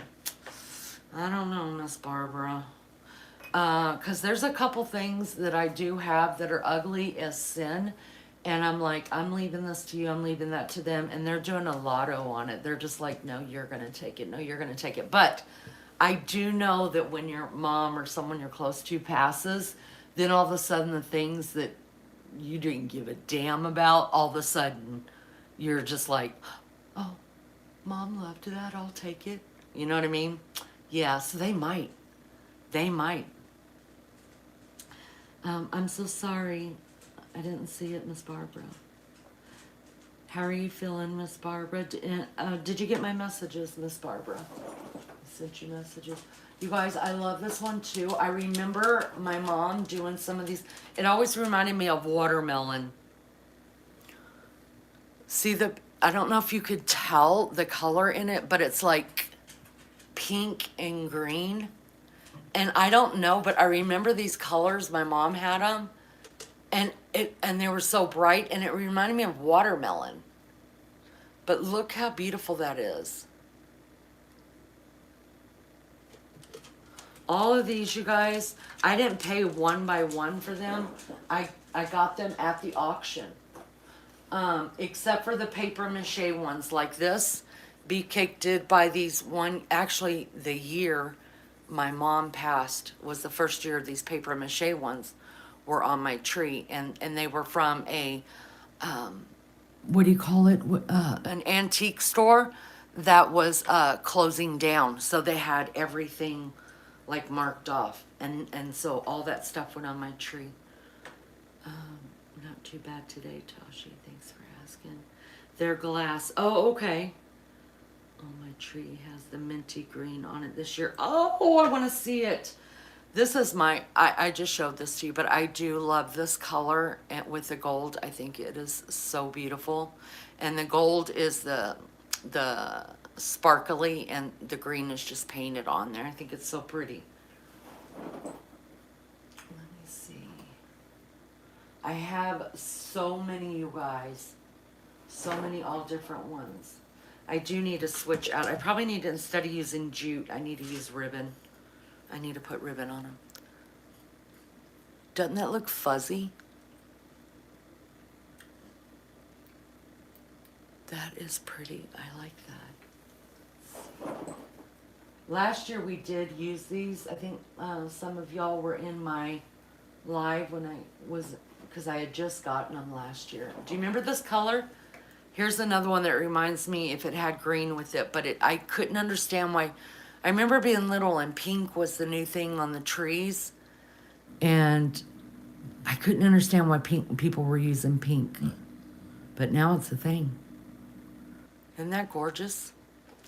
My hope is that someday they can all sit together with my grandkids, and you know what I should do, y'all?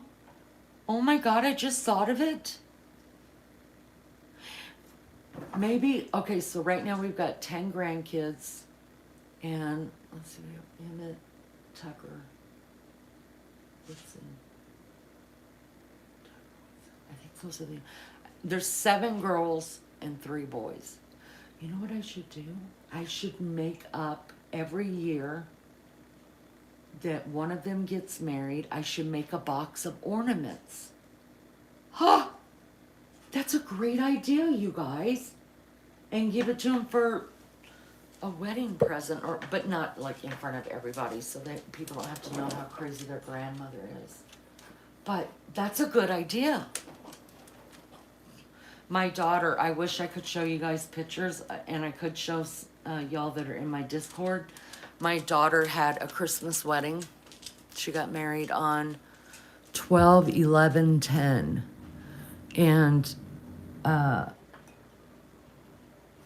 she asked everybody that came to her wedding to bring, because they had a Christmas tree set up in the reception room, and she asked everybody, told them they didn't have to bring gifts or money, nothing like that. Of course, everybody did, but she asked everybody to please bring an ornament and put it on her tree, and that way, because she just took that tree straight over to her apartment where her and her husband moved into, and their tree was decorated. Isn't that cool?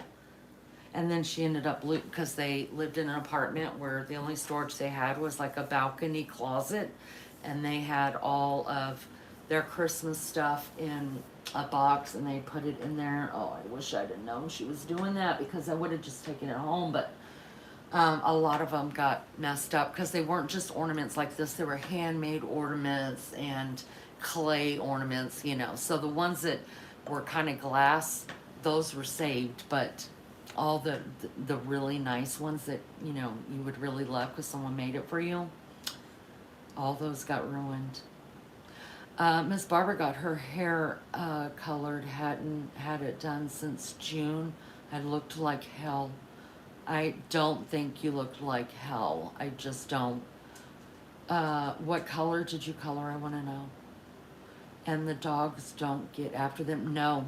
Mm-mm. Now if it's on the floor, they just automatically think it belongs to them. Like Beefcake left something on the floor. Oh, one night he was in here and he was working on something, and a bulb, one of these dropped on the floor, and then also his microphone piece, you know, that foam piece that goes over your microphone, that was on the floor.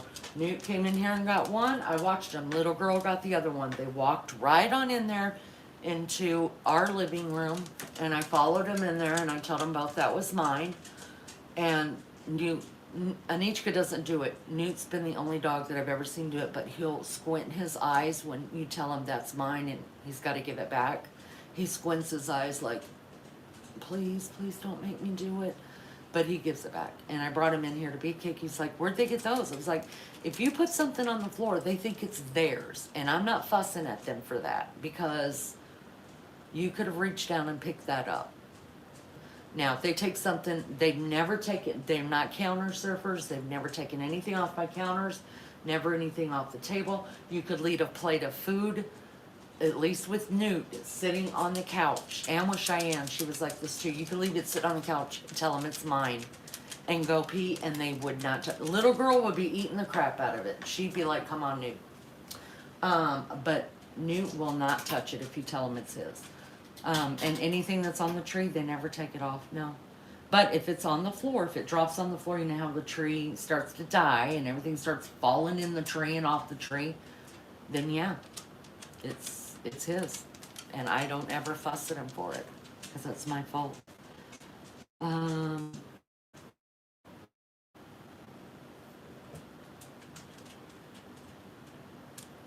Is Christmas morning happening at your place? Mine?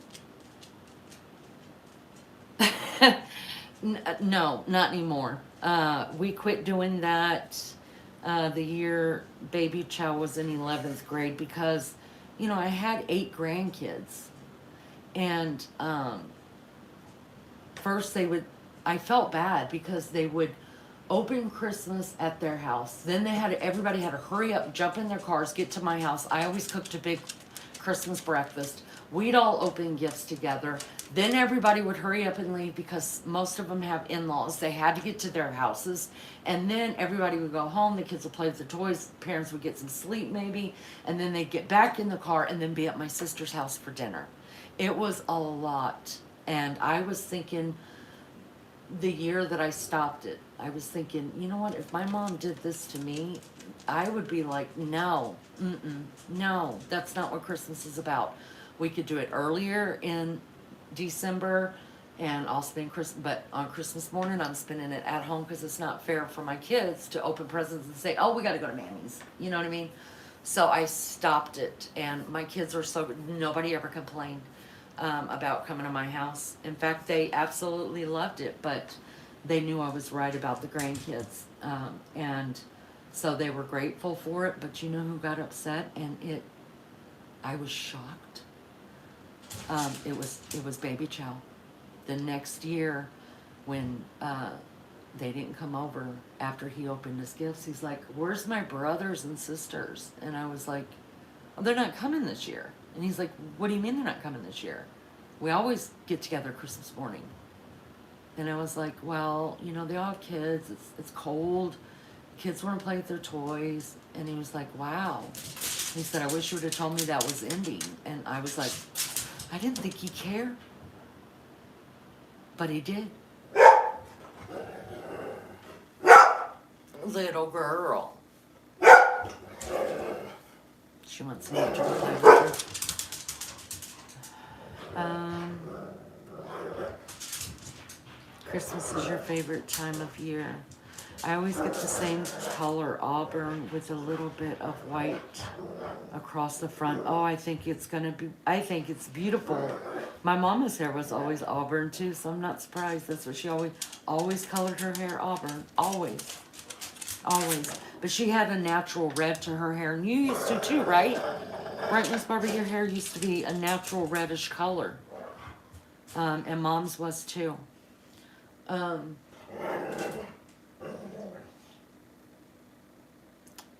He was the last kid home. Yeah, understandable. I mean, it wasn't like he ever, well, I mean, you could pull a Ferrari up in the yard and say, "Hey kid, that's yours," and throw him the keys. He'd be like, "Wow, thanks." And then you'll be like, "Are you excited?" And he's like, "Yeah." And like, then notify your face. I mean, for the love of God, him and his dad the same way. Like, even kill. The only time I know when Beefcake gets mad or gets upset or something's gonna make him mad is, you guys, he's got a crooked lip, and that crooked lip goes up just a little bit, and I'm like, there it is, because he says it doesn't, and every time he does it, I'm like, there it is, there's your mad face, and then he just laughs at me. He was hard to read, yeah. Very much. Well, none of his dad's side of the family are. They don't. It was really difficult when Beefcake and I got together because he wasn't used to hugging or saying "I love you." I couldn't believe it. He would get off the phone with his mom and not say "I love you," or. I mean, and I know they lived like almost in the same city, but I couldn't imagine talking to my sisters or my brother or my mom or my dad or my grandparents or my best friend, or I mean, y'all, I've accidentally said "I love you" to telecom people because it's just it's one of those things you say. And it was very hard for him to learn how to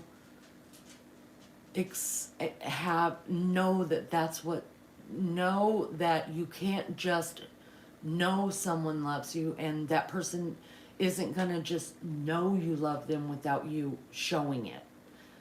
And I was like, a hug shows it, or you know, he just was they're all like that. His mom is like that. I still freak her out when I hug her. Even his dad's side of the family, both sides of the family are very do not touch, and they didn't say "I love you." And even to his kids, like, I'd hear him on the phone and he wouldn't say "I love you," he'd say "Okay, bye." And I was like, "What are you doing?" I was like, "You have to tell your kids you love them." And he's like, "They know I love them." I was like, but now, it took me years, but now I always hear him. I listen to him. All of them kids, he tells he loves them. With his dad, it's still iffy. It depends on how much time has gone by since he's talked to him. But like if they're talking, 5 times through the Oklahoma Sooners game, they're just like, bye. You know what I mean? But if he's only talking to his dad once a week, then he'll say "I love you," and he always tells his mom he loves her, and he has for many years. But they just didn't do it. And the other thing is that I found weird, and I know all families are different, but it was disrespectful. When I was growing up, it was disrespectful to call my aunt or my uncle by their name. Like, I couldn't say, hey, Crystal, what's up? Or, hi, Crystal. I had to say, hi, Aunt Crystal. Hi, Uncle Bob. Hi, Uncle. Hi, Aunt. You know what I mean? Like, it was a respect thing. And I noticed when I moved to Oklahoma, he didn't call his aunts and uncles aunt and uncle. And neither did his sister, neither did his brother, neither did none of their cousins. And I was like, and then his son, um, he didn't call uh, any of my husband's sister, brother, aunt, and uncle. He didn't call his dad's aunt and uncles aunt. They all called each other by their first name. I was like, what the hell is happening here? And I think it has to do a lot with maybe the North and the South. I don't know, or I don't know, because his parents are the same age my parents are, and I my sister, I didn't say anything for a long time. A long time being a couple weeks. And Schlepp, who is my husband's son by marriage, my son by marriage, I've raised him since he was 8. We were at his mom's house one time, and his mom's sister, Verna, had come over. And I listened to Schlepp say, that's not his real name, that's just what I've always called him, because he was always hurting himself. Been in the emergency room more than anybody I know. He said, hi, Berna. Now, he's like 8 years old, 9 years old. Berna's like in her 50s. I didn't say nothing at the time, but when we got home, I had to talk with him, and it wasn't like I was getting on to him or fussing at him or anything like that, you guys. But I just sat down with him, and I was like, look, bud, I was like, I understand you haven't been taught this. I said, I can see it. I can see what's happening. Your dad wasn't taught this. I can see it. And it's not important to some people, but I said, it's important to me. And it's important to my family, and you're part of my family now. And the other thing they didn't say was, yes, ma'am, no, ma'am, yes, sir, no, sir. And I know a lot of people don't agree with that. Look, I was raised that way. I'm Southern, and on top of that, I'm military. And it's not because I have to. It is a respect thing to me, and it always has been a respect thing. And he would say, yeah, or no. And I was like, oh. So I had to talk the same night with him about that. I was like, look, I don't expect the next time you see her to call her Aunt Verna, or to call your dad's sister Aunt Rhonda, or your dad's brother Uncle Albie, or whatever. I was like, it's going to take some time, because you're 8, you've been raised like this the whole time. I said, but I want you to start working on it. And I said, and one day, you're going to thank me for this. I said, you will. And he was like, I understand, and all this. And you know what? He doesn't call me mom. He never has. My kids call Beefcake dad, but he was so young, and his mom was always in our life, still in our life, that his mom was mom, and I was always my name. And I talked to him about the yes or no, sir. I said, you're going to thank me one day for all that. I said, I don't know when or where, but one day you'll thank me for it. So he got better and better and better, and I mean, probably within a year, it just came natural to him. Yes, ma'am, no, ma'am. It just came natural to him that he was calling everybody aunt and uncle and stuff like that. Well, we moved away from Indiana from Oklahoma when baby child was a year old, and we moved to Florida, then we moved up here to Indiana. And so Schlepp graduated the same school that baby child did. And he immediately went into the military. And he went to basic training at Fort Leonard Wood, Missouri. And then he went to AIT, which is the school for your MOS for the job you're going to have in Oklahoma, Fort Lawton, Oklahoma. So from there, he got sent over to Okinawa, Japan. When he came back from Okinawa, Japan, on one of the visits, not when he PCS'd back to the States. He just came for a visit. Me and him were sitting at the table one night. We were drinking coffee, and I don't know where everybody else was at. And he said, I have to tell you something. And I was like, what? And he said, I want to thank you. And y'all, you know me, I'm a blubbering mess when it comes to shit, you know? And I was like, it's not too late to turn back. I said, we don't have to have a conversation like that. And he's like, no, he said, we have to have this conversation. And I was like, oh God, I knew I was going to cry. And he said, do you remember when you first moved to Oklahoma and you had that talk with me about what I just told you guys about? And I was like, yeah.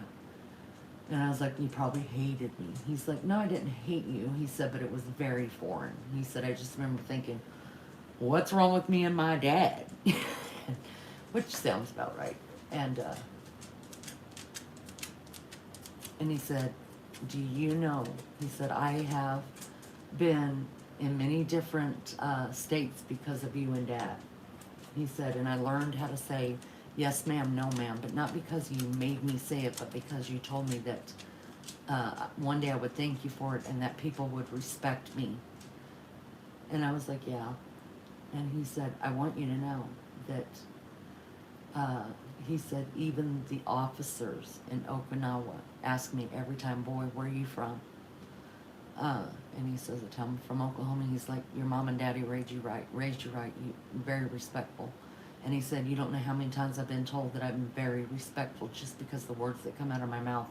Y'all was bawling my freaking eyes out. I was like, oh my God. You know, and I was like, Colton, it's, you know, I mean, you probably would still be respectful by saying, huh, yeah, or no. I was like, but to people like me who were raised with a different way of expressing respect, I said, do you know how much I hate hearing a teenager say, yeah? It pisses me off. Say yes. Put your whole chest into it. Say no. But it's just laziness. And I was like, that, I said, people deserve respect until they prove that they don't. You should respect everybody because they're a human being on this earth. They're God's chosen. They're God's people. God put them here. They deserve respect for that. If they show you that they're not worthy of your respect, you already gave them the respect and they talked you out of it. But I was like, a lot of people just deserve respect. And it's not hard to be respectful to people. And I don't understand people that, and you may say, Leanie's saying yes ma'am, no ma'am, yes or no sir. That has nothing to do with respect. Well, it does to me. Now, if a younger person can't, like, I live here in Indiana. I've been living here for a long damn time. And none of these people say yes ma'am, no ma'am. My sister's kids don't say it because their dad didn't say it. You damn sure, I mean, they tried that, not calling me aunt. That didn't work out very well for them. But they were damn sure they weren't going to call me by my first name. No. But, so do I think that makes a person more respectful because they say those words? No. No. But just the fact that they're willing to show respect through their words, I think it speaks higher. I just do. And if you don't, you're welcome to your thought of it as well. What do you mean you shake your parents' hand? The fuck? Oh, they did. Him and his dad shook hands. It was terrible. I'm tangled in all these damn lines. I need to figure out what's going on. Sorry, Dot. I've always called my aunts and uncles aunt and uncles so-and-so. Yes. Barbara says, we always said aunt and uncle, right? My last aunt just passed 2 years ago, and I still called her Aunt June. My mom's family lived in Neosho, Missouri, which is where Fort Leonard Wood would. Oh, okay. Nice. Noted. Do not say yeah to Leanie. Well, saying yeah as adults, like yeah, that's different. But you know, I worked with teenagers. They're actually my favorite people. When I was running McDonald's, can't believe I even talk about fucking McDonald's like it was a big deal. It's not a big deal, okay? But yeah, I was a GM at McDonald's. Mainly, I had teenagers working with me, and they were my favorite. They were my absolute favorite. First of all, they're funny as crap. And believe it or not, there's a lot of teenagers out there. You guys know.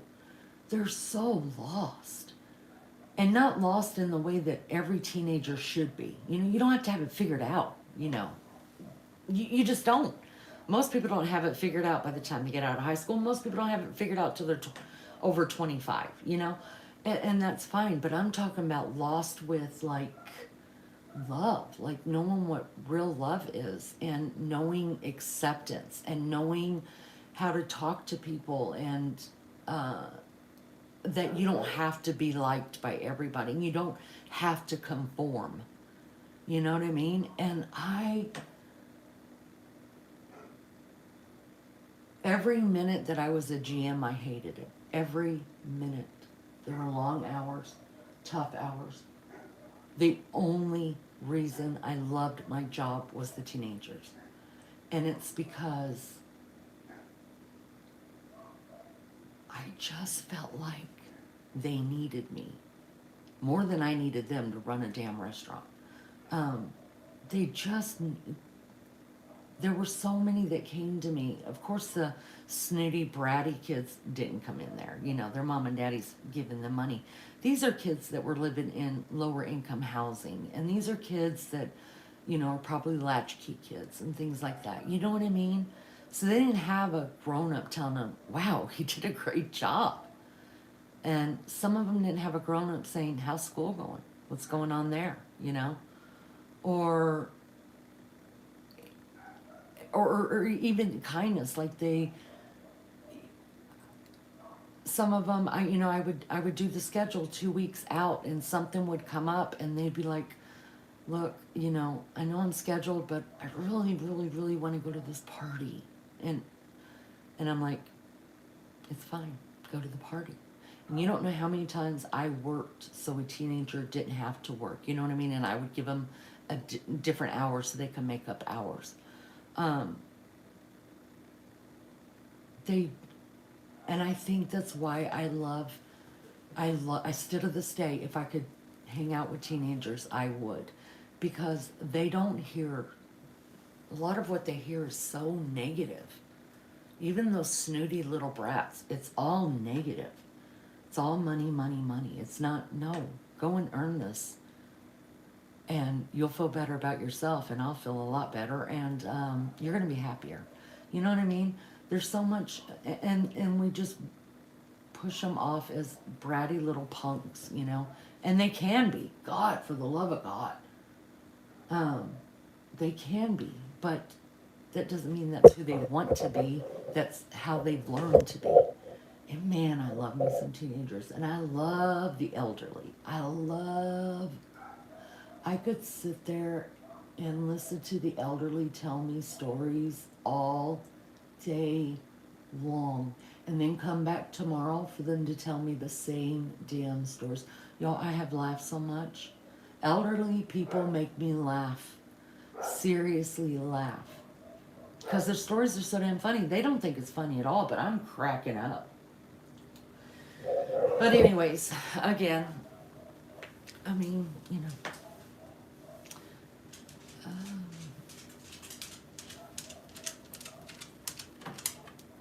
No, did you not? Okay.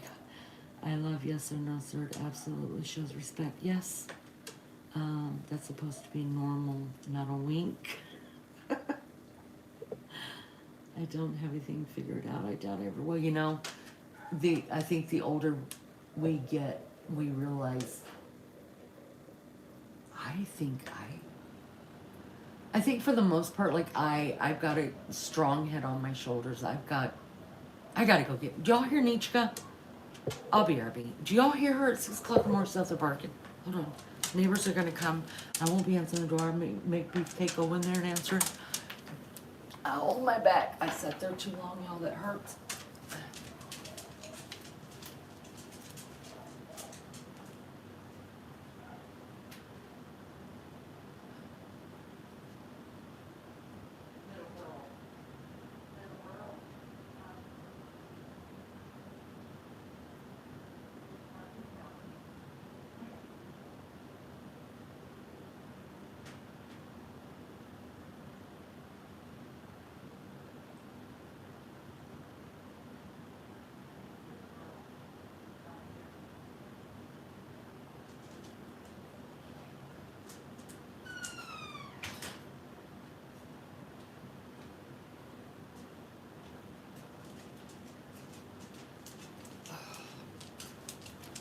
Anyways, guys, I think at different stages in life, none of us have it figured out. I remember thinking when my kid, I gotta figure out this parenting thing, I gotta figure out this marriage thing, I gotta figure out this, I gotta figure out that. Well, you get all that figured out, and then the next thing you know, you're on the next stage of life or a different season of life. Like, literally, my kid graduates from college this year in May, and he's moving to a different state. Now I've got to figure out, and bonus child's moving out. So now I've got to figure out how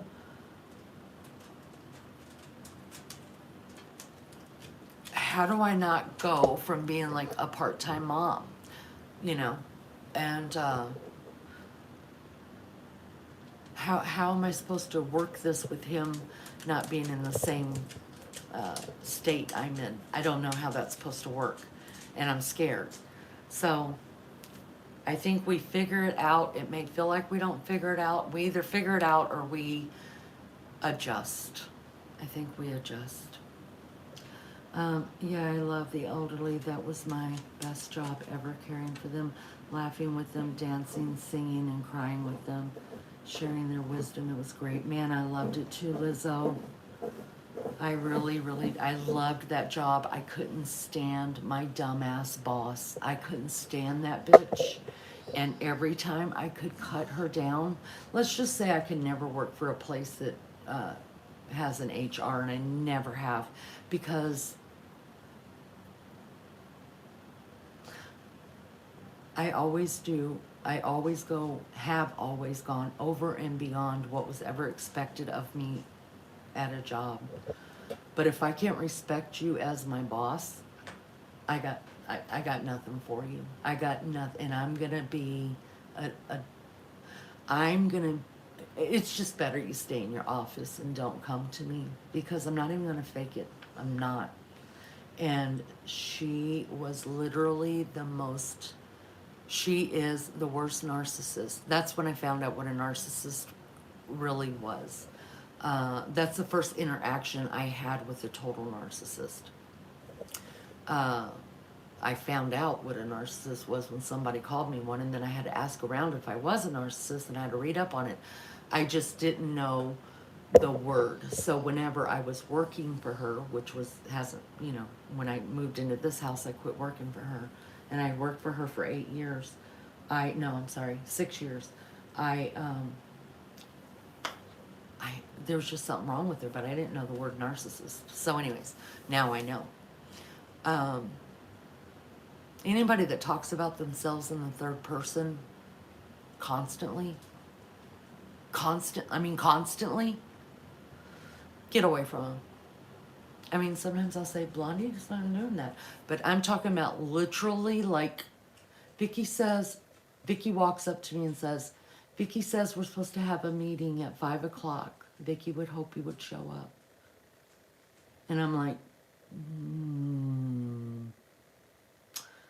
tell Vicky I might. But I would just stare at her like, you dumb fuck.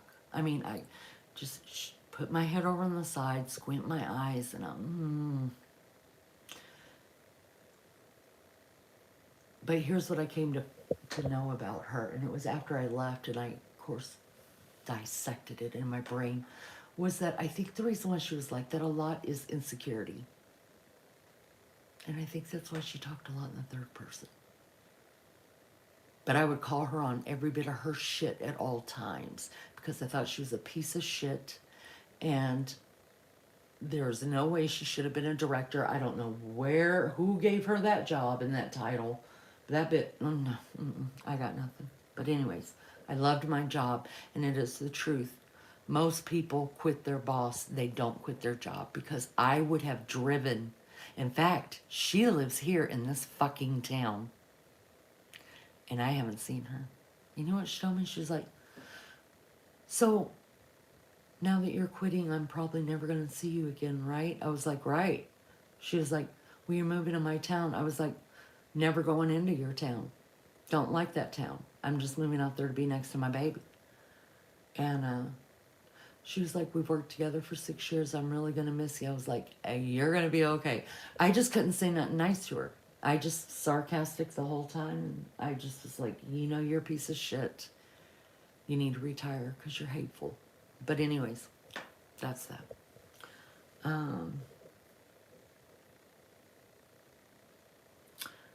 I butted head with my boss so many times. Yeah, it's terrible. Cares were cares. She was all about the money. Yeah, and she actually just loved telling everybody she was the director. She was so hooked on a title. I don't know if it was the money too. I don't know. But oh,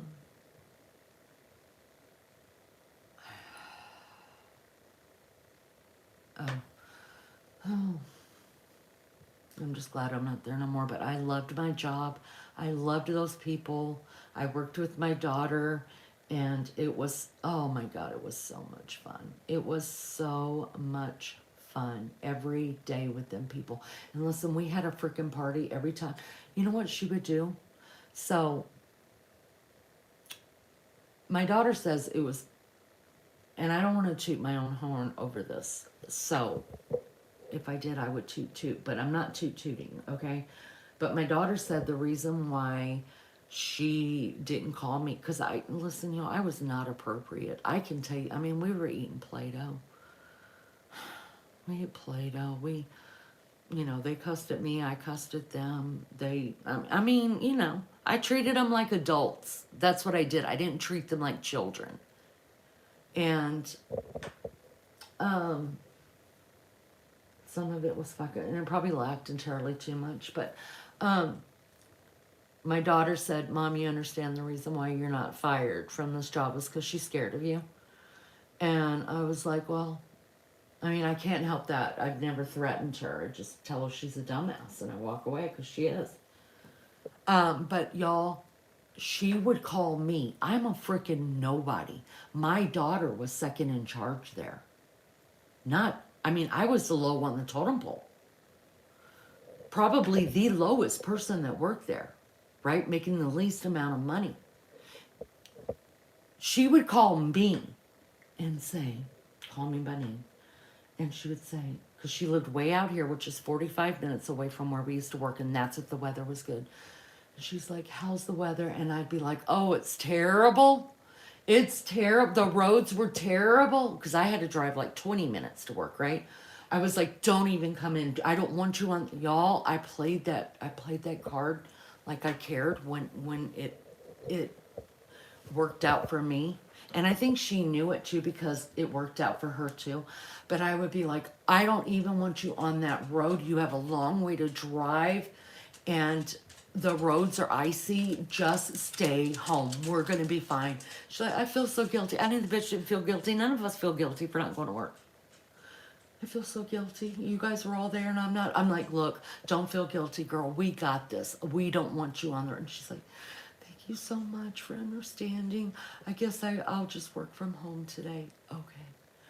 And then I tell all the people that work there, my daughter, I'd be like, woo woo, party day. Y'all, we would crank that music that the people loved to hear. I would let them watch they weren't allowed to watch news because it might be offensive to the guy sitting next to them, who had dementia too and wasn't going to remember in 2 minutes. you want to watch Oprah? I got you. They weren't allowed to watch Judge Judy. This is not corporate, you guys. This all came from that dumb bitch. I'm like, these people are grown. And there's like 4 different rooms they could go to with 4 different TVs in it. So if somebody wants to watch cartoons, they could go to that room if Judge Judy's being played in here. But no, all I heard was personal centered care. I was like, you do nothing for personal centered care. You do nothing for it. Because what that means is each person has a different care need. They like different things, and we're supposed to give them as often as we can what they like. And they were denied different things. Oh, don't put on that music. Don't play that music. Only play like 30s, 40s, and 50s. Really? Because some of these people had a mind in the 80s, 90s, and early 2000s, and they want to listen to hip hop. I don't, but they do. Y'all, so I'm telling you what, when homegirl didn't, when I gave her day off, that's what I felt like. I'm popping all the music they want to listen to. Nobody has to play a game they don't want to play. Their Judge Judy's on in there. The news is on in there. Cartoons are over. Y'all, it was person-centered care whenever she wasn't there. I made sure of it. I made sure of it. And I think sometimes, and I understand dementia's hard, you guys. Elderly people are hard. Our parents, freaking hard. But sometimes we forget they're human. Damn. It's like when my mom, and this is the last I'll say, then I'll close it down because I know you guys are sick of me. My sister used to call me over there because my mom would take turns living with me, then my sister, then me, then my sister. And she was living with my sister when she passed. My sister used to call me over there, and she would say, can you make mom get into the shower? She'd call me on the phone. Come get mom. Get her into the shower. She won't do it for me. Come get mom. She needs to go to the doctor. She doesn't want to go. Blah, blah, blah. So I would take her to all her appointments. I'd get her in the bathtub. We had a different relationship with mom. My sister's the oldest. So my mom looked at my sister as bossing her around. I was the youngest girl. I was her buddy. We laughed a lot. And I would negotiate with her like, Mom, just go get in the frickin' shower. I'll wash your hair for you. I'll play a game. And then she would go. But my sister's like, Mom, get in the damn shower. Mom's like, you don't fucking tell me what to do. I'm grown. So it's just a different dynamic. You know what I mean? And I used to take mom to the doctor, all her appointments and stuff like that. And one day, my sister called me because my mom had an appointment the next day, and I tried calling her. She didn't answer, so I called my sister, and I was like, look, I'll be over at such and such time to get mom for the appointment. And she's like, oh, mom canceled that appointment. I was like, do what? She said, mom canceled the appointment. She told me she's not going to the doctor anymore. I was like, okay. I said, I'm coming over. So I went over there, and I went into my mom's room, and I sat on her bed, and I was like, what's up, Mom? What's going on? And she said, I know why you're here. Your sister called you. And I was like, well, actually, she didn't call me. I called her, and I called you. I was like, but what's going on? Why'd you cancel the appointment? And she said, Dolly, I'm not going to those appointments anymore.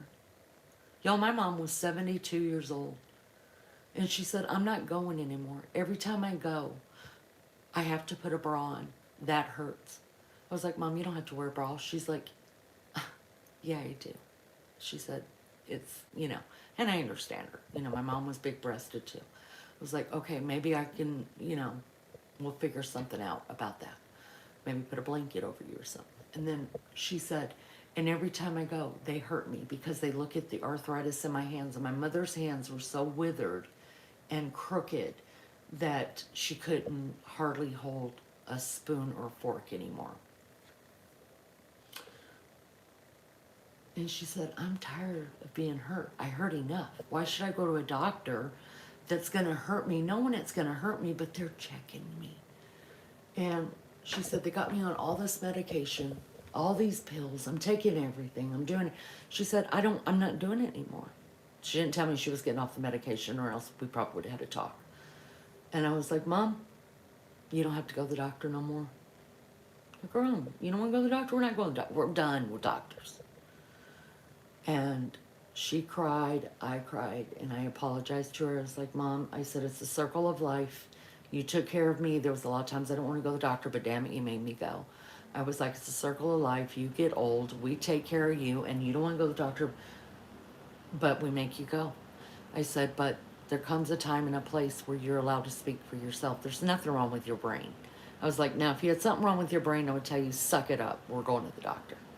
I was like, but there's not. You still can call the shots on your own life. And I'm going to have to respect that. She was like, are you going to tell your sister? And I was like, yeah, I'll handle it. And I went in there and I told my sister, I was like, Mom's not going to the doctor anymore. And oh boy, did we have it out. Because she was like, yes, she is. And I was like, no, she's not. I said, you don't go to the doctor when you don't want to go to the doctor. Why does she have to go? There's nothing wrong with her. It's her life. We have no right. Just because she stays with us at different times, lives with us at different times, we cook her dinner or whatever, she doesn't have the right to say, no, I don't want to go to the doctor. I was like, that's wrong. We can't treat her like that. She's not an invalid. There's nothing wrong with Mom's mouth or her brain. It's just her damn body that doesn't work anymore. And as long as she has a brain and a mouth, I'm going to let her use it. So no, we're not taking Mom to the doctor anymore unless it's an emergency, Dawn. And I left. Little did I know, that day my mother also stopped taking her medicine. And we didn't find out. Not even Dawn knew, because I told Dawn, leave her alone. Don't ask her. Just leave her alone. And I told my mom, when you need more medicine, let Dawn know so she can go pick it up. Well, you know, it is what it is. Mom quit taking her medicine. And what can you do? You know, you have to respect people. Just because they're a certain age doesn't mean that they shouldn't make their own decisions. I'll be damned if any of my kids are coming in here and telling me what the hell I'm doing. And I'll be damned, God help me, that I will live in a home before I ever live with any of my children. You hear me? Because I could see, especially that oldest, especially her trying to tell me what to do and me and her fighting. Oh no, nope, negative. And I think we forget that they're still people. They're just old people and have rights. Hi, Jay Brad. Good to see you. Daniel, good to see ya. All right, guys, I have kept you guys a long time. I can't even tell how long we've been on here. An hour and 57 minutes. That's a long time. It's over 2 hours.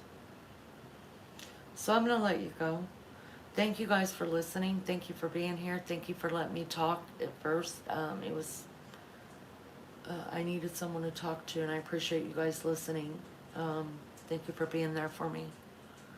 I love you guys so much. You guys keep everybody in your prayers that needs prayers. And be kind to one another for the love of God. I'm tired of fighting. I'm tired of the fight. Let's just try to either get along or do the avoidance thing. How about that, instead of fighting? I love you guys so much. You guys take care of yourself. Miss Barbara, I sent you a couple messages. I don't know if you got them, but check them when you can. I love y'all. Thank you so much for being here. Thank you for listening. Hit the like on your way out. The last person out, please turn off the lights. I'll see you guys next time. Y'all be good or be good at it. Bye, y'all.